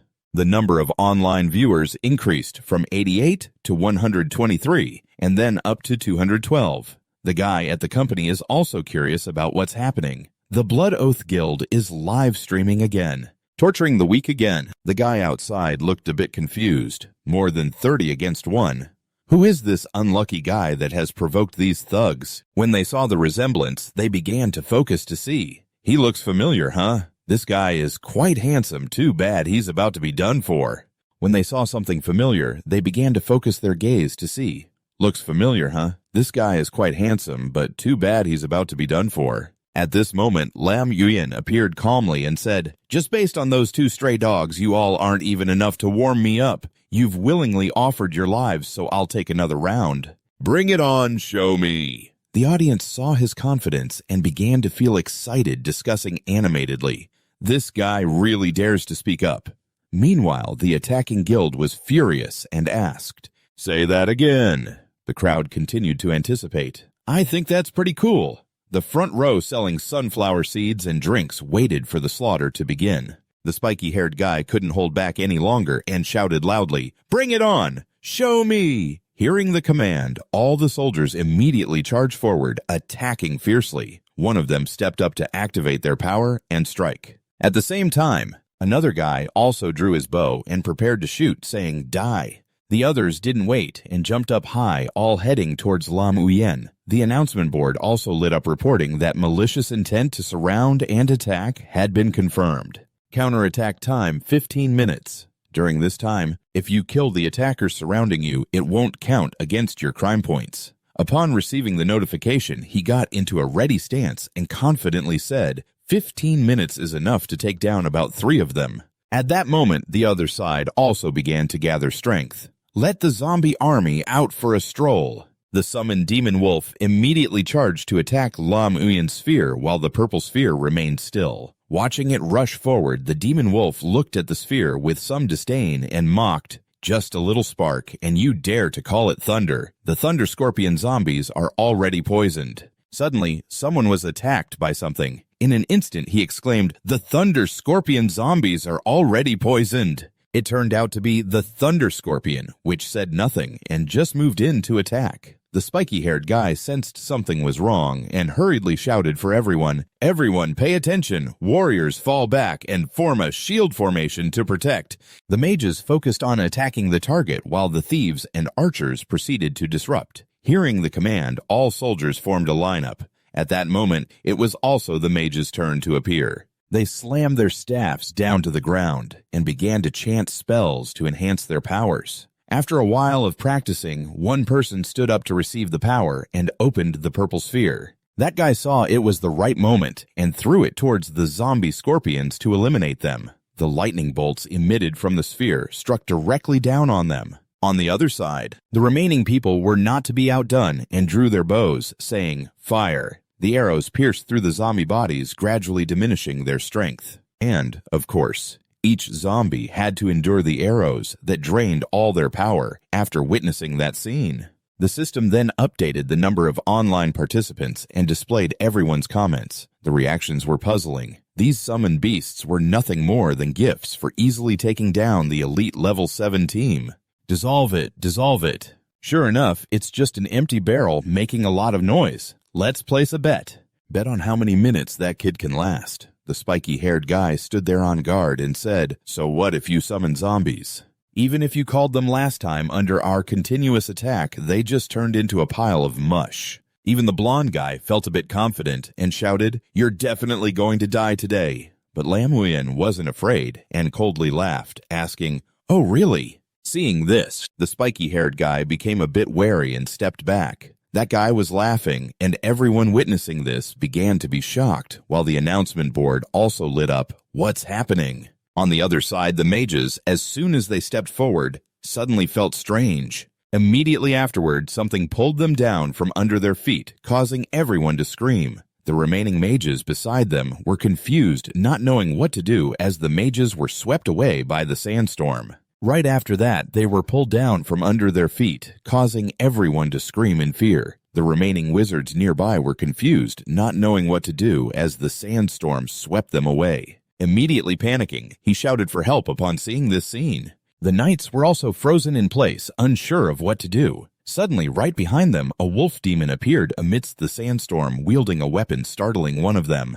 It said nothing and simply knocked that guy away. Causing him to stagger back, he cried out. Yet with one swift move, the wolf demons began to appear one after another, swarming towards the soldiers, attacking everyone.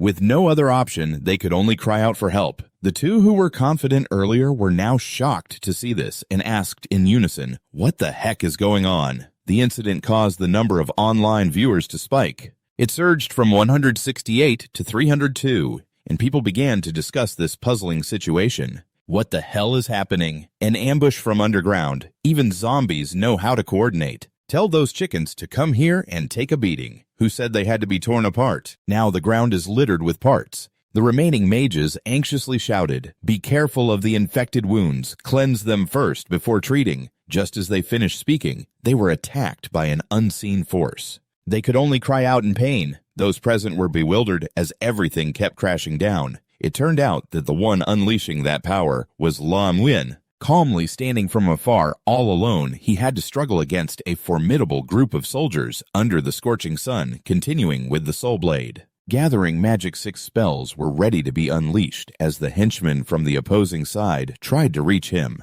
"How did you know?" He was immediately pierced through by Lam Uyan. He coldly mocked, "I'm not stupid enough to hide in the sand while the rest let the bull and scorpion handle it." A wave of sound swept through amidst the screams. "Too strong, I'm dead." Everyone run! His teammates seeking revenge had already dealt with it. The blonde was so furious he gritted his teeth, his eyes filled with rage. The overwhelming hatred drove him mad and he grimaced, cursing, "Damn it!" A bunch of useless trash leaped high, raising their swords to create a streak of bright red light, emphasizing that he would personally slay them. These beings were not meant to end here. Lam Yun remained calm, observing the opponent's actions. As they approached, he countered with the summoned soul blade, not needing to rush in directly, standing back. He slashed through the blood demon energy, countless skulls floating around, signaling, "Then let's see." As he got closer, it transformed into a skull box, opening its mouth with an announcement. The soul blade rushed towards the blonde, so powerful that it left him gaping in horror, as if surrounded by the skulls that had just threatened to kill Lam Yun on the spot. Now he was no different from a coward, terrified, screaming, "I'm going to run." But Lam Yun charged in, slicing through him, his foot touching the ground first. With the explosion of magic power, Lam Yun successfully landed after the attack, the two of them back to back, the wind flowing through their bodies, making their clothes flutter, just like a scene from a duel in a movie. The cowboy looked at him slightly, bowing his head, counting down. 1, 2. It had only been a few seconds.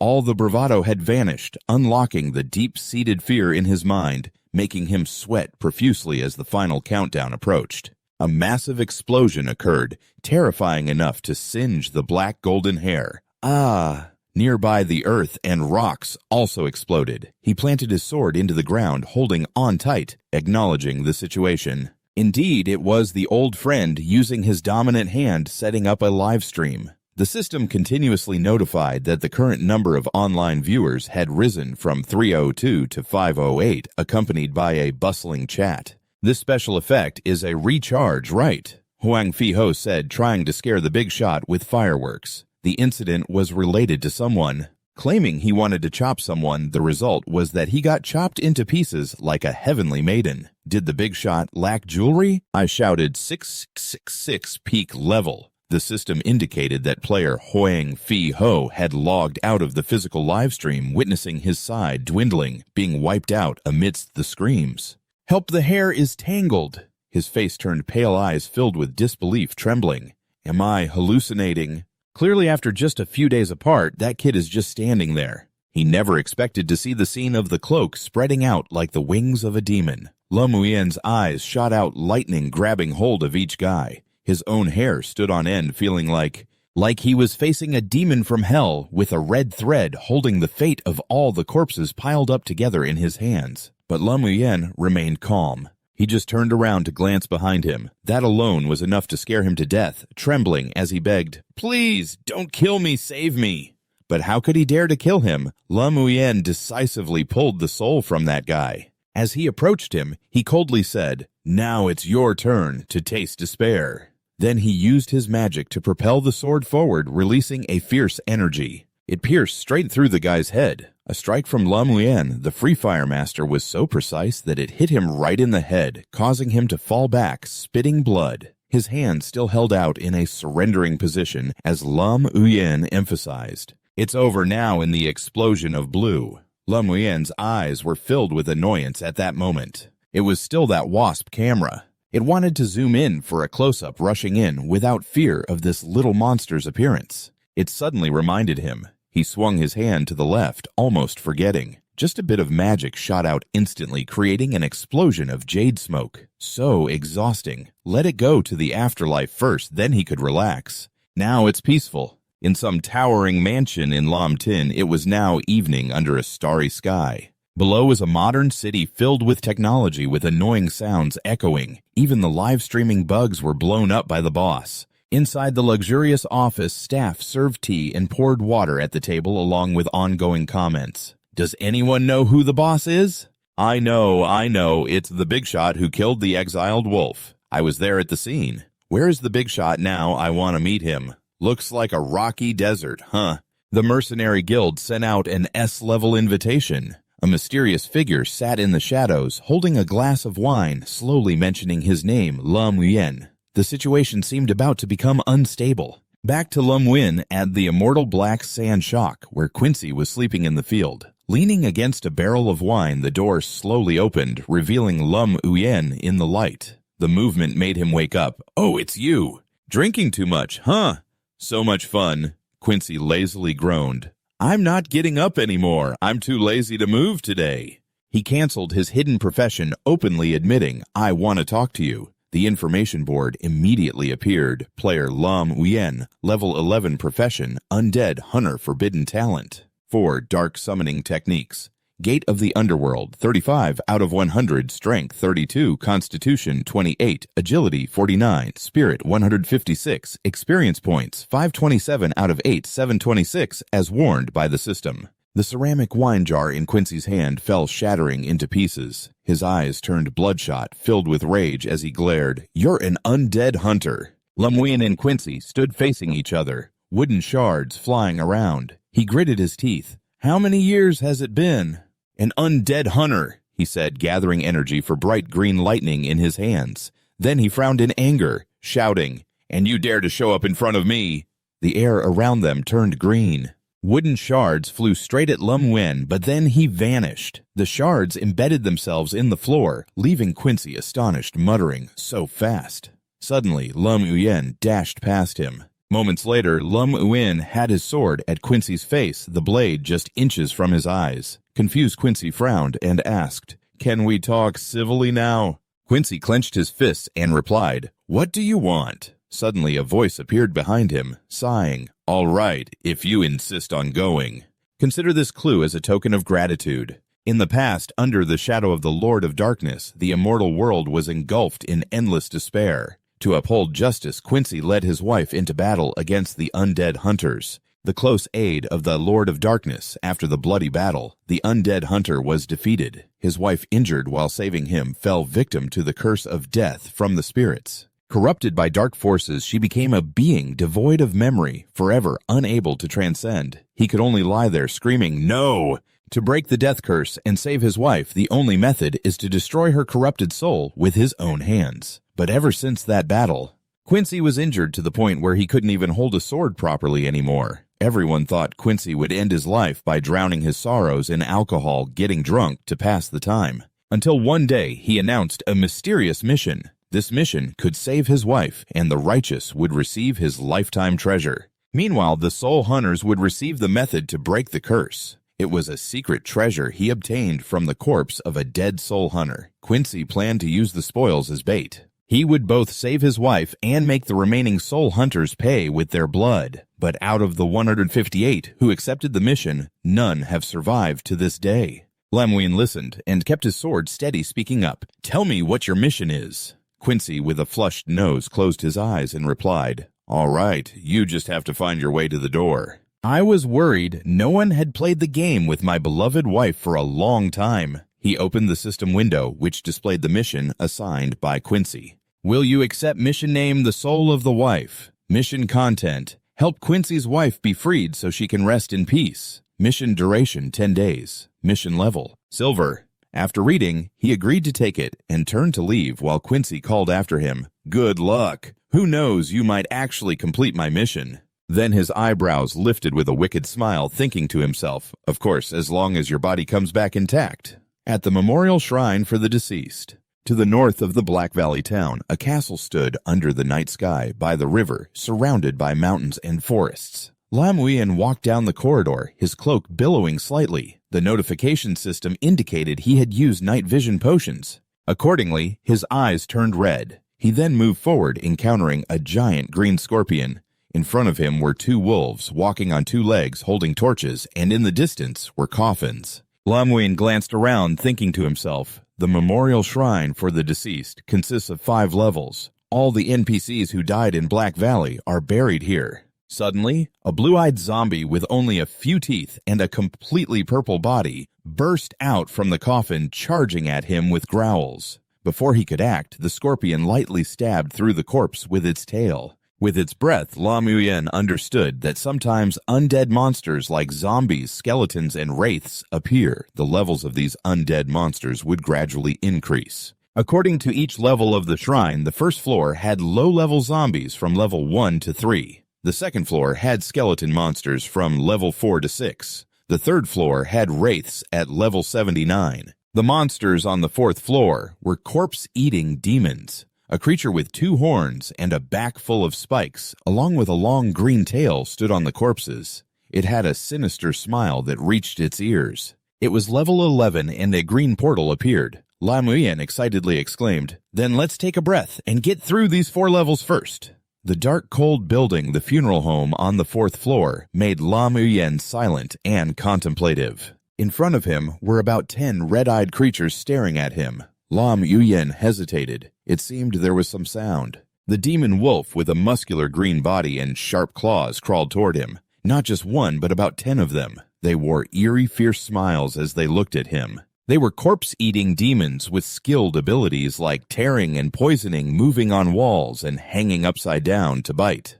One by one, they crawled toward him. A voice rang out, "Give it to me!" Immediately, they activated the skill to tightly grip him, emitting a green light. They charged at him, swinging their curved tails accompanied by lightning. Lam Uyen, holding his sword, flew up and slashed down a beam of green light slicing through. The slashes caused them to stagger back, screaming in pain. The battle was fierce, with demons falling one after another. However, one remained alive, glaring fiercely at him.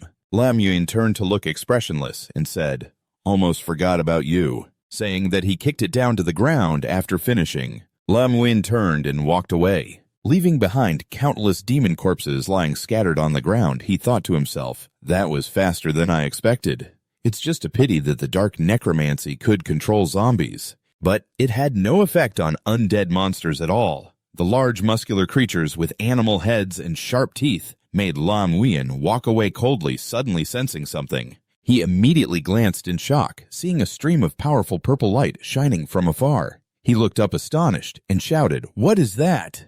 Oh no, he's hanging in midair surrounded by that purple light. In the cold corridor, Lam Uyen landed. He glanced around. Above him was a person locked in a glass cage, tightly bound by thick chains. He pondered, "Should I move to another area?" Inside the cage stood the Lord, motionless eyes tightly shut. A gleeful laugh echoed, "I've finally waited for you."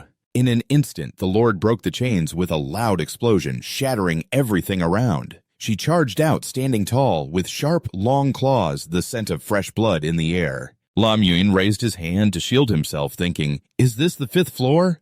"Ah," she roared, lunging at him threateningly. "I'll tear your house apart." He quickly drew his long sword as the Lord activated her skill, Dead Man's Bloom.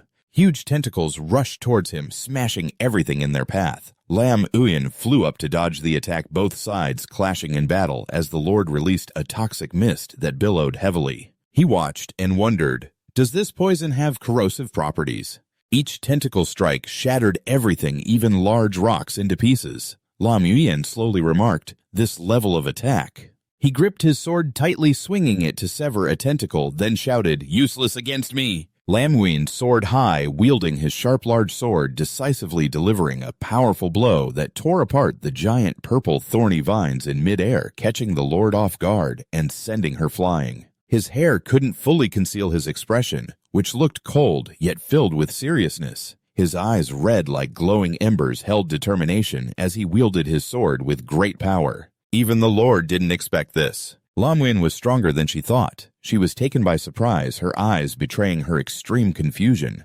Unable to control her emotions, she quickly became furious, her eyes wide open. She shouted loudly, her rage evident through the veins bulging on her face. At this moment, the Lord seemed to be losing control, throwing her arms wide and screaming. Everything around was sent flying. The boss activated her skill, Screaming Femme Fatale. Under the overwhelming power, Lam Uyen felt pushed back, bending low to maintain his stance while feeling doubtful. Is this an area skill? No, this is a summoning. Suddenly, a loud noise came from the door on the other side of the wall, followed by a beam of purple light. It floated out from the crack of the door, an unusual sight. Instantly, it caught his attention. Lam Uyen furrowed his brows, gritting his teeth slightly, his gaze intensely focused on the situation. Then suddenly, a horrifying arm appeared. Its entire body was nothing but a skeleton devoid of any flesh. Its claws looked extremely sharp, surrounded by an eerie green light. His expression remained unchanged, extremely cautious and alert. His eyes continuously monitored the situation as he gripped his sword tightly, getting into a defensive stance.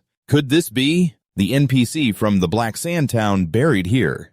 Witnessing the scene before him, Lam Yuyan couldn't help but be astonished. The skeletons still wore tattered clothing. In their hands, they held large hammers resembling sickles with hollow green eyes and sharp mouths charging towards him as if preparing to attack, but he maintained his composure. Quickly dealing with the undead skeletons, Lam Yuyan thought, not just them. Besides the initial townsfolk, there were also those who had failed their challenges. He glanced to the left, frowning and muttering under his breath, "Damn it! Is she trying to resurrect them?" The green skeletons kept rising, looking terrifying and eerie, realizing the situation was dire. Lam Yuyan, with a serious expression, assessed the number behind the door. There was definitely more than one person. He thought, I can't believe this boss. And yet it could even revive that pile of bones. At this moment, on Lam Yuyan's side, there were huge monsters, half human, half beast, with bulging muscles. Their faces were twisted, showing fierce teeth, and each one carried its own weapon. They looked incredibly terrifying. He stood in the middle of the beastly crowd, raising his hand high and shouting orders for everyone to come out. Surrounding Lam Yuyan were only beastly figures standing around him as if they were his bodyguards. In contrast to the fierce expressions of the beastly crowd, Lam Yuyan remained cold and indifferent. With an expressionless face, he signaled to block the door from those guys. Right after receiving the order, the beastmen quickly charged forward, wielding sharp scythes to break through the door. He calculated how to deal with them first, using the zombie army as a shield. To stop those guys on the other side of the door was a monster resembling a scorpion, with two huge pincers and sharp claws all over its body. Lam Yuyan charged forward, pointing decisively in one direction, his face filled with determination as he continued to issue commands fueled by a bloodthirsty state, receiving further orders from Lam Yuyan. The beastly monster followed suit, roaring as it swung its barbed whip, its fierce expression easily intimidating the opponents, making them feel scared. The beastmen were all incredibly eager, diving into battle, attacking the scorpion monster in a relentless series of assaults. At this point, they had entered a bloodthirsty state, their eyes shifting from green to red. It felt like they were about to lose control, becoming increasingly ferocious. On Lam Yuyan's side, a cold aura radiated from him. His face was tense, and his eyes reflected unwavering determination as he commanded, the leader of the dog-headed monsters, kill them all. With that momentum, the atmosphere was truly tense and filled with drama from the battle. They were all charged with energy, rushing towards their target while shouting loudly. The huge scorpion monster unleashed a new level of power, activating its devastating skill, causing massive destruction to the ground and stones. As a result, debris shattered and flew everywhere. The beastmen also unleashed a new level of power, activating their heavy strike skill, charging heroically towards the leader. Seeing themselves surrounded and attacked like this, she swiftly dodged the blows, her attack power so great that even the nearby large rocks couldn't withstand it. They shattered into pieces. The leader quickly noticed a large rock about to fall, and her face couldn't hide the panic. Suddenly, those large rocks had been struck. As they shattered, they fell one after another into the vast sea. It seemed like the leader would be hit, but unexpectedly she managed to escape easily. She looked at Lam Yuyan with a surprised expression, smirking provocatively. He himself didn't expect this, so when he saw the leader escape so easily and quickly, it surprised him. He couldn't help but be astonished at her smug expression. He quietly assessed her as a wraith-type monster capable of passing through buildings. Immune to half of physical attacks, however, Lam Yuyan wouldn't back down. He still had a way to counterattack, gripping a large sword and decisively swinging down with great force. Because he had grasped the weak point in his hands, but at the same time they would also suffer double the magical damage. As soon as he finished speaking, Lam Yuyan swung his sword, and bizarre skulls appeared, along with dark energy above them. They flew everywhere, rushing towards the leader. He shouted loudly, "Then let's use the soul curse to deal damage." However, she was indeed not someone easy to deal with. The leader quickly dodged Lam Yuyan's attacks, even evading with unbelievable speed. Seeing this, he couldn't help but feel confused. Why was her speed suddenly so fast? Not only that, but the skeletons also appeared crawling up alongside. Realizing the situation was unfavorable, Lam Yuyan felt a bit tense, urgently contemplating a solution. The NPCs in the tomb could break through the defense line of the zombie army at any time. Therefore, he needed to win quickly. Thinking this, his expression changed to one of great confidence. He raised his hand high, small purple lightning bolts enveloping his hand holding the golden ring that looked incredibly powerful and strong. Lam Yuan smirked slightly and said softly, "First, I need to find a way to limit her actions." As soon as he finished speaking, he tightened his grip on the ring. The power surged dramatically, and Lam Yuan moved with astonishing speed. The strength radiating from him had never been more powerful. His gaze was intense and revealing. With the determination to fight to the end, he charged straight at the leader. Lam Yuan's expression was now cold and filled with lethal intent. His eyes flickered with a hint of intensity. His hand clenched into a fist adorned with a ring directed at his opponent. He looked both cold and terrifyingly ruthless. Lam Yuan unleashed a powerful punch. It glowed with a purple hue, ethereal and devastatingly powerful. Lightning struck the leader, catching her completely off guard and causing her to panic due to the lack of prior defense. She took the full brunt of the attack and was sent flying.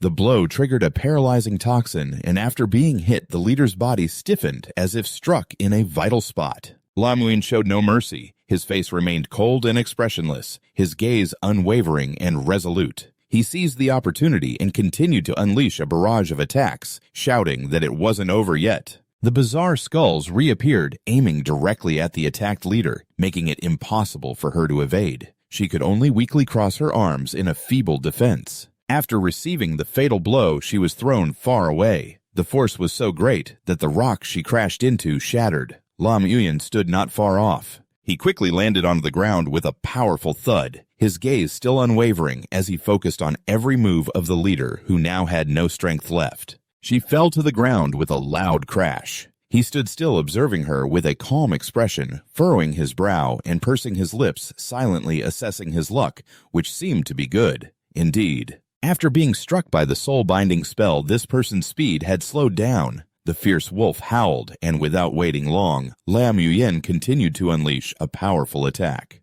Raising his hand high, he let out a fierce howl. Immediately, a gigantic monster appeared behind him, covered in fur, with large horns and glowing green eyes. With a ferocious look and sharp teeth, it roared loudly. A new power was unleashed, activating the wolf's howl skill. The giant monster howled with all its might. The echo resonated throughout the sky, looking magnificent and heroic, instilling fear in anyone who witnessed it. The leader had been defeated, leaving her exhausted. The target was stunned, lying heavily injured on the ground. Beneath her, a ring of green light appeared, along with intricate patterns looking very suspicious. Lam Yuan looked down at the sword, deep in thought. Cautiously considering his next moves, even though the stun time was only 5 seconds, it was enough. He quickly launched a series of powerful attacks towards her, shouting that she could take how many of his moves since the stun time was still active. The leader lying on the ground could not evade his continuous attacks. She could only weakly raise her hands to shield herself pitifully. Suddenly, her body began to change unexpectedly. Her teeth clenched tightly, her mouth seemed to tear open, and veins bulged all over her face as if undergoing a transformation. The leader looked in agony, her neck bulging with veins from the loud scream. She was a strange being, with dark purple-black power looking very bizarre. Seeing this, Lam Yuan was taken aback, his expression stiffening as his eyes widened. It seemed the boss was activating a powerful skill. Suddenly, a surge of power erupted from the leader, sending everything flying in a cloud of dust. Those purple lightning bolts struck directly at his army of monsters. The pained expressions and screams of the monsters were enough to show just how terrifying that power was. It took a moment for everything to stabilize again, leaving remnants of the earlier explosion everywhere. Dust filled the air, but thanks to the protection from his army of monsters, Lam Yuan remained safe after the massive explosion. He firmly planted his sword into the ground to steady himself. One hand shielding himself, he thought it was a powerful skill. Yet this person directly caused an explosion of the NPC zombies, blowing up the entire tomb. Assessing the situation for a moment, he saw that his zombie army was down to 3. It was truly a heavy loss. At this point in the battle, only 3 monsters were left standing. Lam Yuan held his sword ready to take his stance. Standing opposite her, his face serious, his voice firm, he declared, "It's time to end this. You should disappear now." Immediately, he seemed to gather all his strength for the final blow. Lam Yuan heroically lunged forward, and the skulls flew alongside him, racing towards the leader. The skulls struck her one after another. After the previous attacks, the leader truly could not withstand them, continuously being stabbed in the chest. This left her horrified, screaming in panic. No, at this moment, the boss was in a near-death state. Health value at 300, the boss was nearing death. Health value at 200, the boss was nearing death. Health value at 100, the boss was nearing death. Health value at 30. Finally, the boss's health value returned to 0. And just like that, the Lord gradually disappeared amidst the anger and desperate screams from the machine announcing, "Congratulations, you have slain the vengeful spirit," earning 800 experience points. After everything ended, he touched down on the ground, standing silently alone among the wreckage of the battlefield. His cloak billowed as Lin Uyen pondered, "It's over." Suddenly, a few gentle purple lights fell around him, catching Lin Uyen's attention as he turned around. A girl bathed in purple light appeared looking like a beautiful sorceress. With her long flowing hair, she tilted her head and looked at him with a gentle gaze. "Thank you, brave soul," she said, and then the sorceress gradually began to fade away. Leaving Lin Uyen with a look of regret and sadness, she transformed into a stream of purple light and flew away. She left him something in his hand, a gold-plated ring adorned with a purple gem, looking both mysterious and incredibly captivating. Perhaps it would be something useful for Lin Uyen in the future. But contrary to his expectations, he wore a dissatisfied expression, staring intently at the ring, feeling discontented. "Is this all I get for defeating a monster?" Suddenly, something else appeared before him. This time it was a red book with a grotesque skull emblazoned on its cover, clanging as if to grab Lin Uyen's attention. His expression turned serious as he carefully examined the strange red book. "Wow, this is the spell that the vengeful spirit just used," he thought, gripping the book tightly. It was another exclusive skill of the undead beast. The system's description appeared, "Golden Spell of Destruction. Learning condition, Undead Beast." Lin Uyen stared at it, filled with countless questions. Is it because of the seal? Is it the Dark Lord's trusted aid? He gently touched the book, activating it. It burst open, a mass of illusory light illuminating the space. The system announced, "Skill book automatically saved to the player's memory." A beam of light gathered and shot straight into Lin Uyen. He stood firm, absorbing it all until everything settled. The analysis panel was quickly updated. Golden Spell of Destruction, Level 1. Effect explodes a zombie, dealing 60% fire damage multiplied by the caster's life value. Targets surrounding enemies. Consumes 100 mana. Cooldown 10 seconds. Proficiency not exceeding 100. He smiled with satisfaction. This skill may consume the zombie's energy, but its attack power and range are impressive. It was indeed a pleasant surprise. Meanwhile, in the dark, Quincy gazed at the familiar ring on his hand. He was so surprised that he stuttered. "This is the engagement ring I gave her back then. Why do I have it in my hand?" He felt emotional, his nose reddening repeatedly, recalling the past. The sealed spirits have no consciousness. Only when they are freed can they recover their memories and drop the items they cherished most in life. After a moment, Quincy gently asked what he wanted to know the most. "My wife, when she passed away. She no longer suffers like that." "Right." Lin Uyen confirmed without hesitation. "Yes, looking at the sparkling purple ring before me, it feels like I can see that beautiful figure once more." Quincy burst into tears. "That's wonderful." He bowed deeply before Lin Uyen, his voice sincere. "I never expected that the undead beast I hated the most would help me relieve my regrets. No matter what, I will remember this kindness." When Quincy stood up straight, there were no more tears left on his face. He took out a peculiar box emanating a dangerous dark aura. Quincy opened it and handed it to Lin Uyen, saying, "Now it's time to fulfill my promise." The system quickly scanned its information. Dark mouthpiece. Special equipment headpiece. Effect 1. After equipping, the crime value becomes invisible. Effect 2. Hides dark aura undetectable. Note exclusive equipment for the undead beast. Cannot be sold. Cannot be destroyed. He picked it up, squinting to observe. Silently evaluating the dark mouthpiece, he found that while it didn't come with additional effects, the ability to hide crime value and dark aura was exactly what he needed right now. With it, he could deal with the troublesome night brigade without being restricted in the city. A notification popped up quickly reminding him. "May I ask if the player has the option to equip the dark mouth?" Lam Yuan jumped up with a smile, agreeing. A magic circle quickly enveloped him and the item in his hand. The real crown disappeared, transforming into a virtual item that landed straight on his head. Lam Muin smiled contentedly. Finally, he was one step closer to the truth. In another place, the system interface quickly appeared with a welcome message about the city where rows of houses were shrouded in fog and dust. Below the sky, everything was still bustling with activity. There was a group of people holding distinctive flags, shouting and calling for others to join their guild. He passed by them silently analyzing.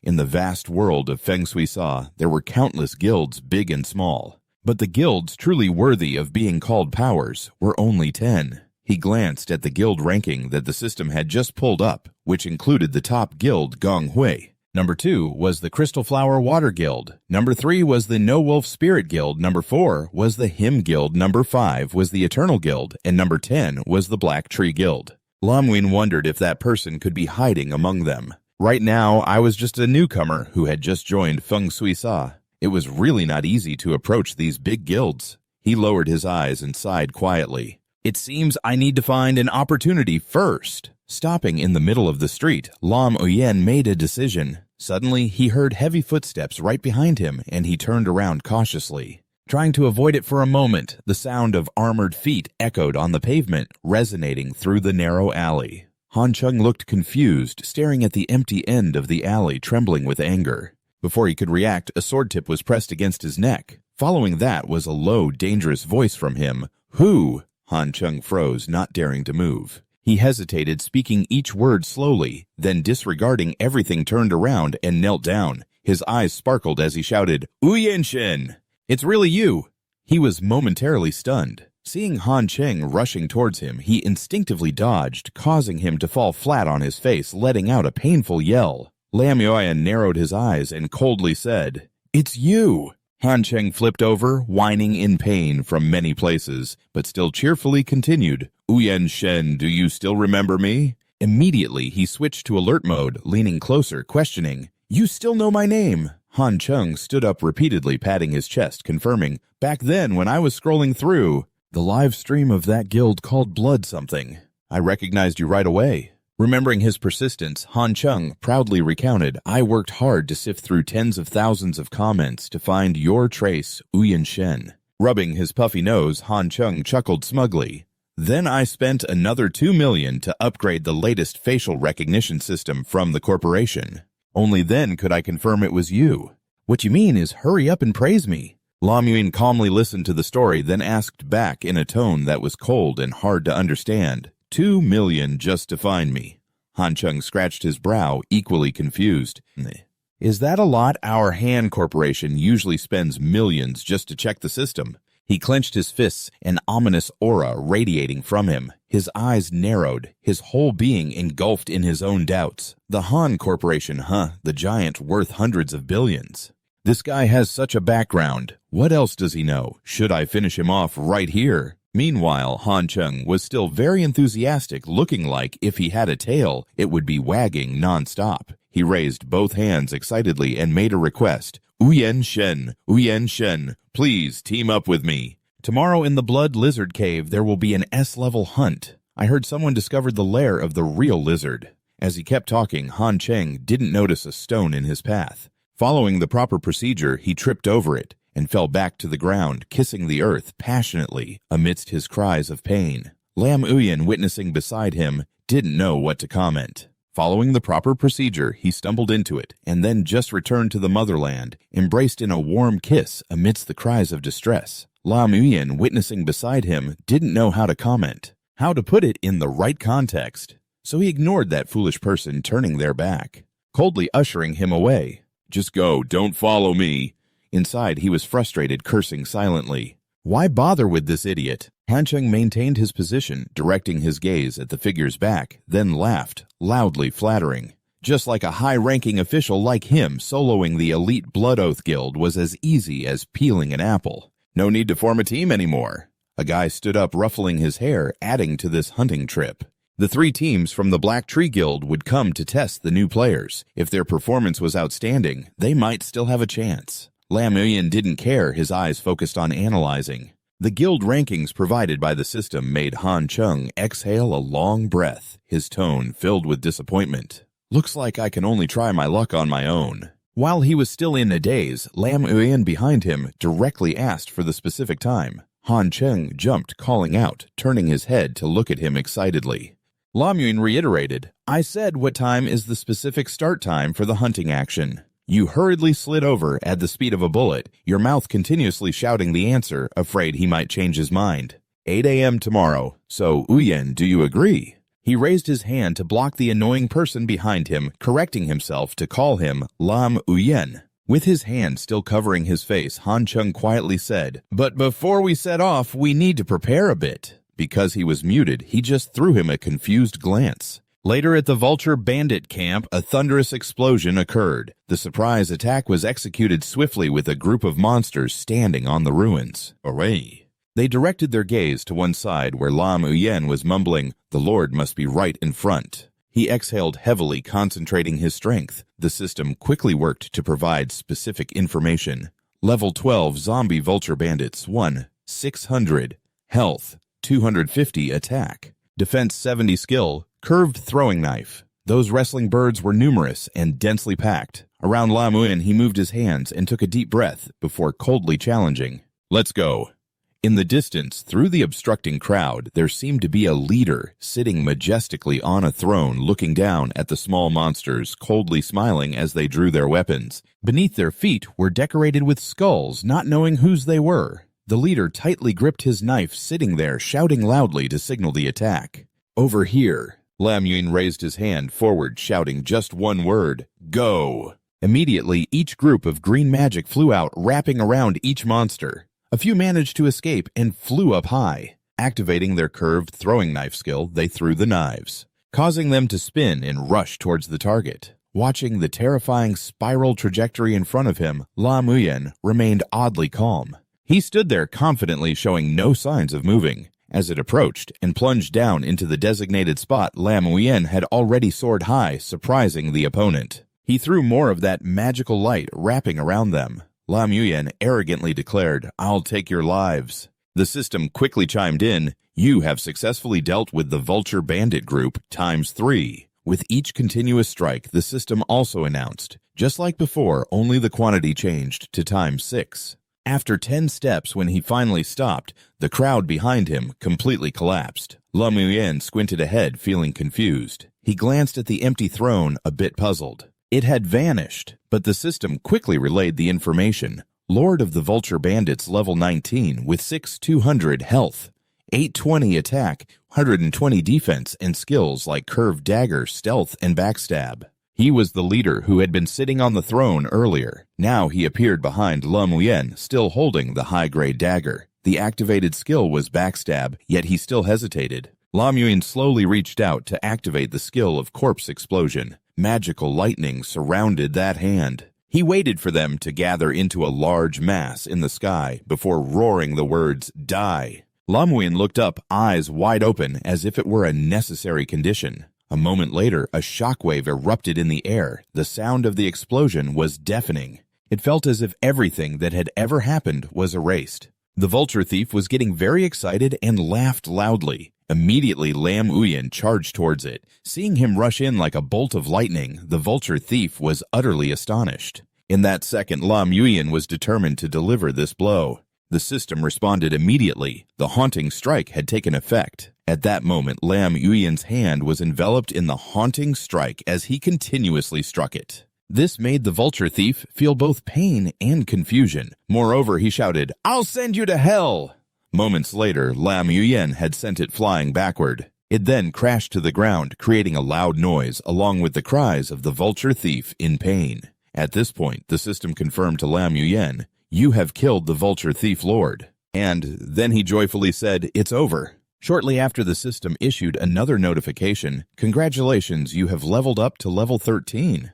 Additionally, there were various accompanying skills, the Dark Haunting Strike at level 3. Effect deals 20% damage to the target's life points or restores 20% life points to the zombie. Mana cost 60. Cooldown 6 seconds.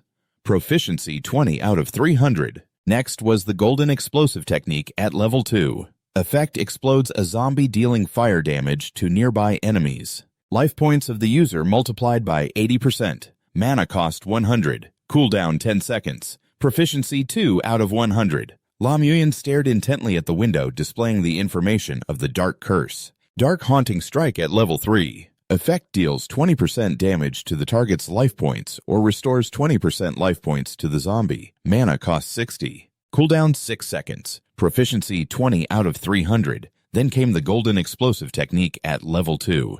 Effect explodes a zombie dealing fire damage to nearby enemies. Life points of the user multiplied by 80%. Mana cost 100. Cooldown 10 seconds. Proficiency 2 out of 100. Not stopping there. The system also gave him another opportunity. It confirmed the use of the skill scroll to level up this skill. Lam Yuan agreed and then muttered to himself, "That sounds good."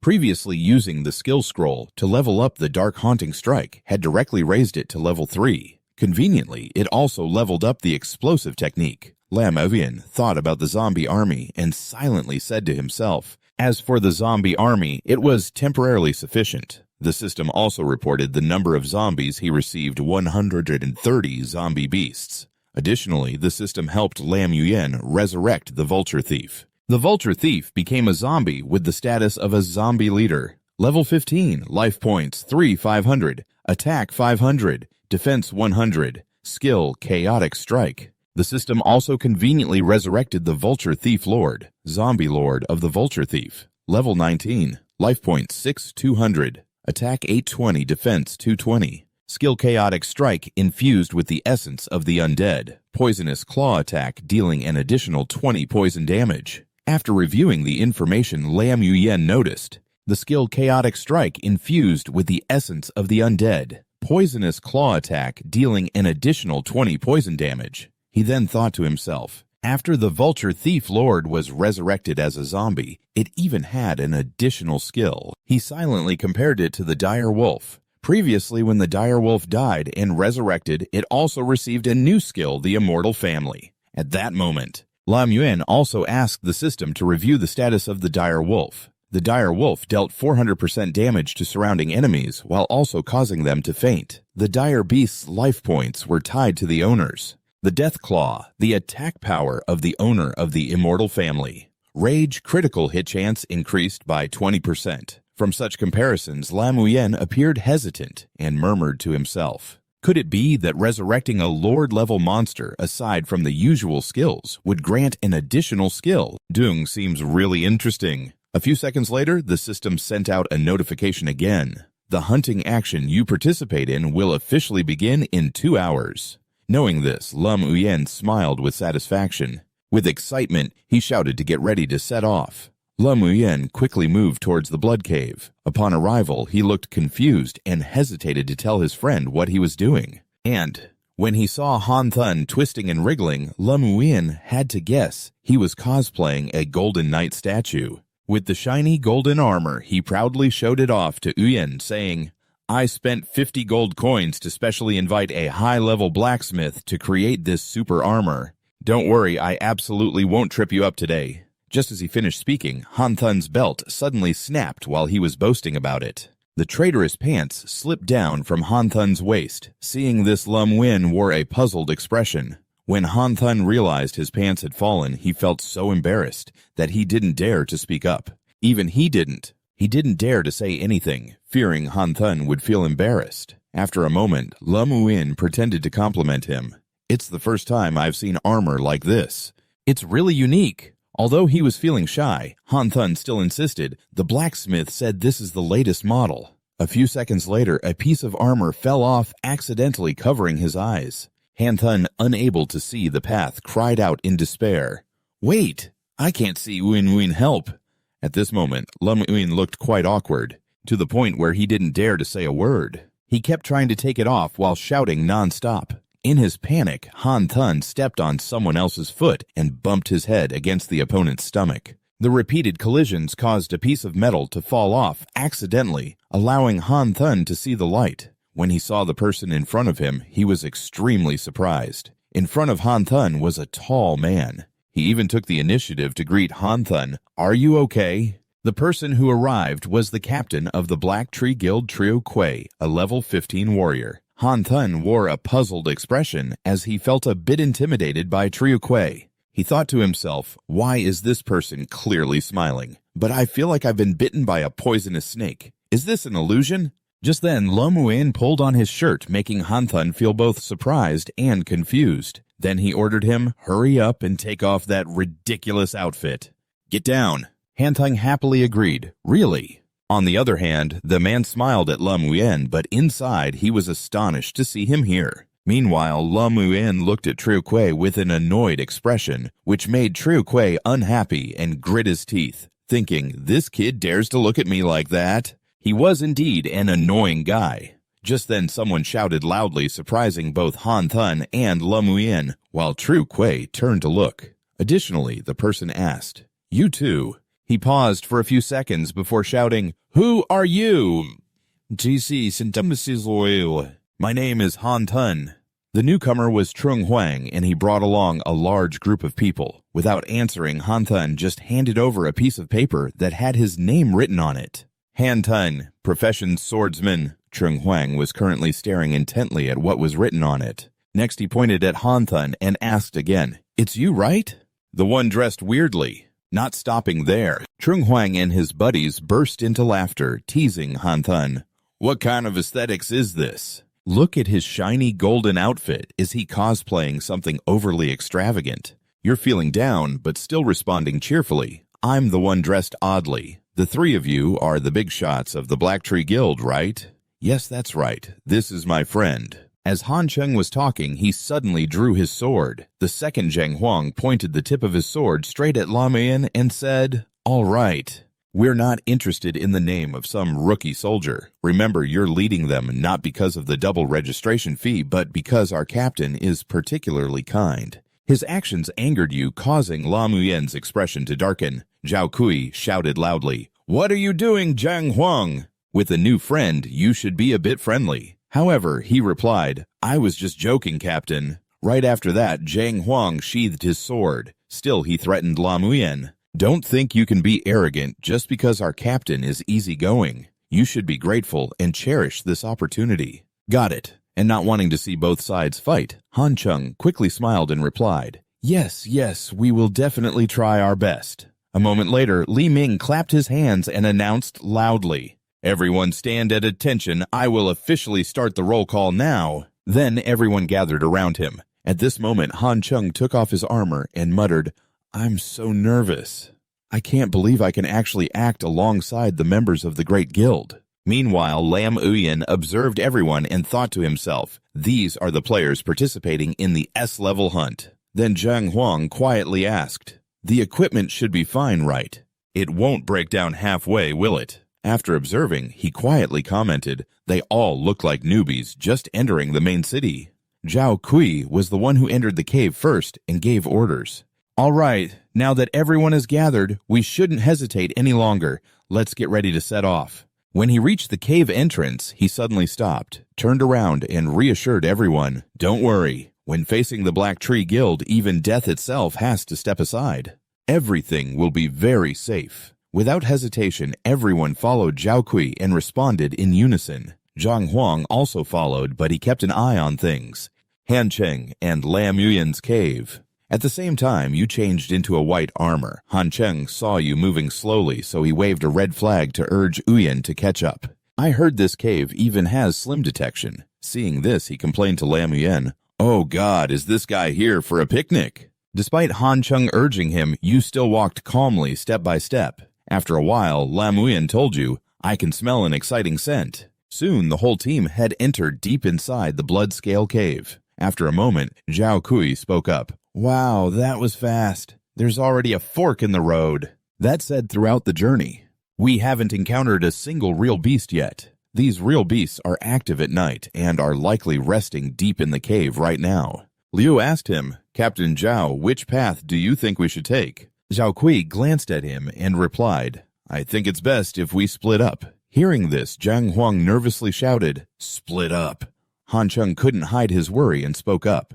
But isn't that a bit dangerous? Ngo Bao also agreed with you, right? What if we run into a level 16 elite? So the Wind Mage spoke up loudly to calm everyone down. Everyone be quiet. In fact, our captain has already led us to scout ahead to ensure safety for this operation. When you all met us today, we had just finished our scouting and were resting to prepare for gathering. Lu was completely surprised by the information he just received. What Captain Zhao has already scouted ahead, he confirmed with everyone again. Yes, after our scouting this morning among these 3 paths. The middle path has a very clear pheromone trail of the real beast. The risk of an ambush is extremely high. The other 2 paths are actually very safe. There was a path in the middle filled with pheromones from the real beasts. The risk of a surprise attack was extremely high. The other 2 paths, however, were truly safe. At the same time, Trio Kuei also instilled hope in everyone by saying that the more dangerous the places are, the more likely they are to find valuable discoveries, ensuring effectiveness. While ensuring everyone's safety, I decided that our Black Thorn Guild would take the middle path while the others would go on both sides. He turned back to look at everyone and smiled, asking, "What do you all think?" The mage Thiet Fong immediately chimed in with Trio Kuei, saying that indeed the Grand Guild is different. Every action is so meticulous. Tu Li also praised him, saying he is the captain of the 3rd team of the Black Thorn Guild, the most senior among us. Lum Win had decided on his direction and whispered to Han Tun, "Let's go left." Trio Kuei didn't object, so of course it wasn't a problem. "So does anyone want to go with them?" Ngo said he had no confidence in Lum Win and those 2. Thiet Fong loudly analyzed. One person gives off a strange vibe, looks untrustworthy. The other one, he hesitated for a moment, but then boldly stated, "It's a guy with a poker face, just look at him. He even hides his level and profession. Maybe he's too low level and afraid of losing face." However, Tu Li had a different thought about them. "But I think that's pretty cool." Hearing that the mage Thiet Fong said, "Then you go ahead." Finally, Trio Kuei said to the 2, "It seems like your luck isn't great. It's a pity that although I'm the captain of this operation, I can't force everyone." Lum Win didn't bother to argue and just ordered everyone to move out. And then Han Tun responded, feeling confused. Both ignored the disdainful looks from everyone and continued on the predetermined path. But as they walked further away, he laughed and scolded the 2 foolish ones. "Clueless." In the cave, water trickled down the sharp stone stakes below. After a while, it had pooled into shallow water. Lum Win and Han Tun moved carefully. In the cave, there were still a few water slimes on both sides. He walked confidently while Han Tun followed cautiously. After a while, he quietly asked, "Uyen, the temperature is dropping too fast. It feels really strange." Moreover, Han Tun couldn't hide his fear.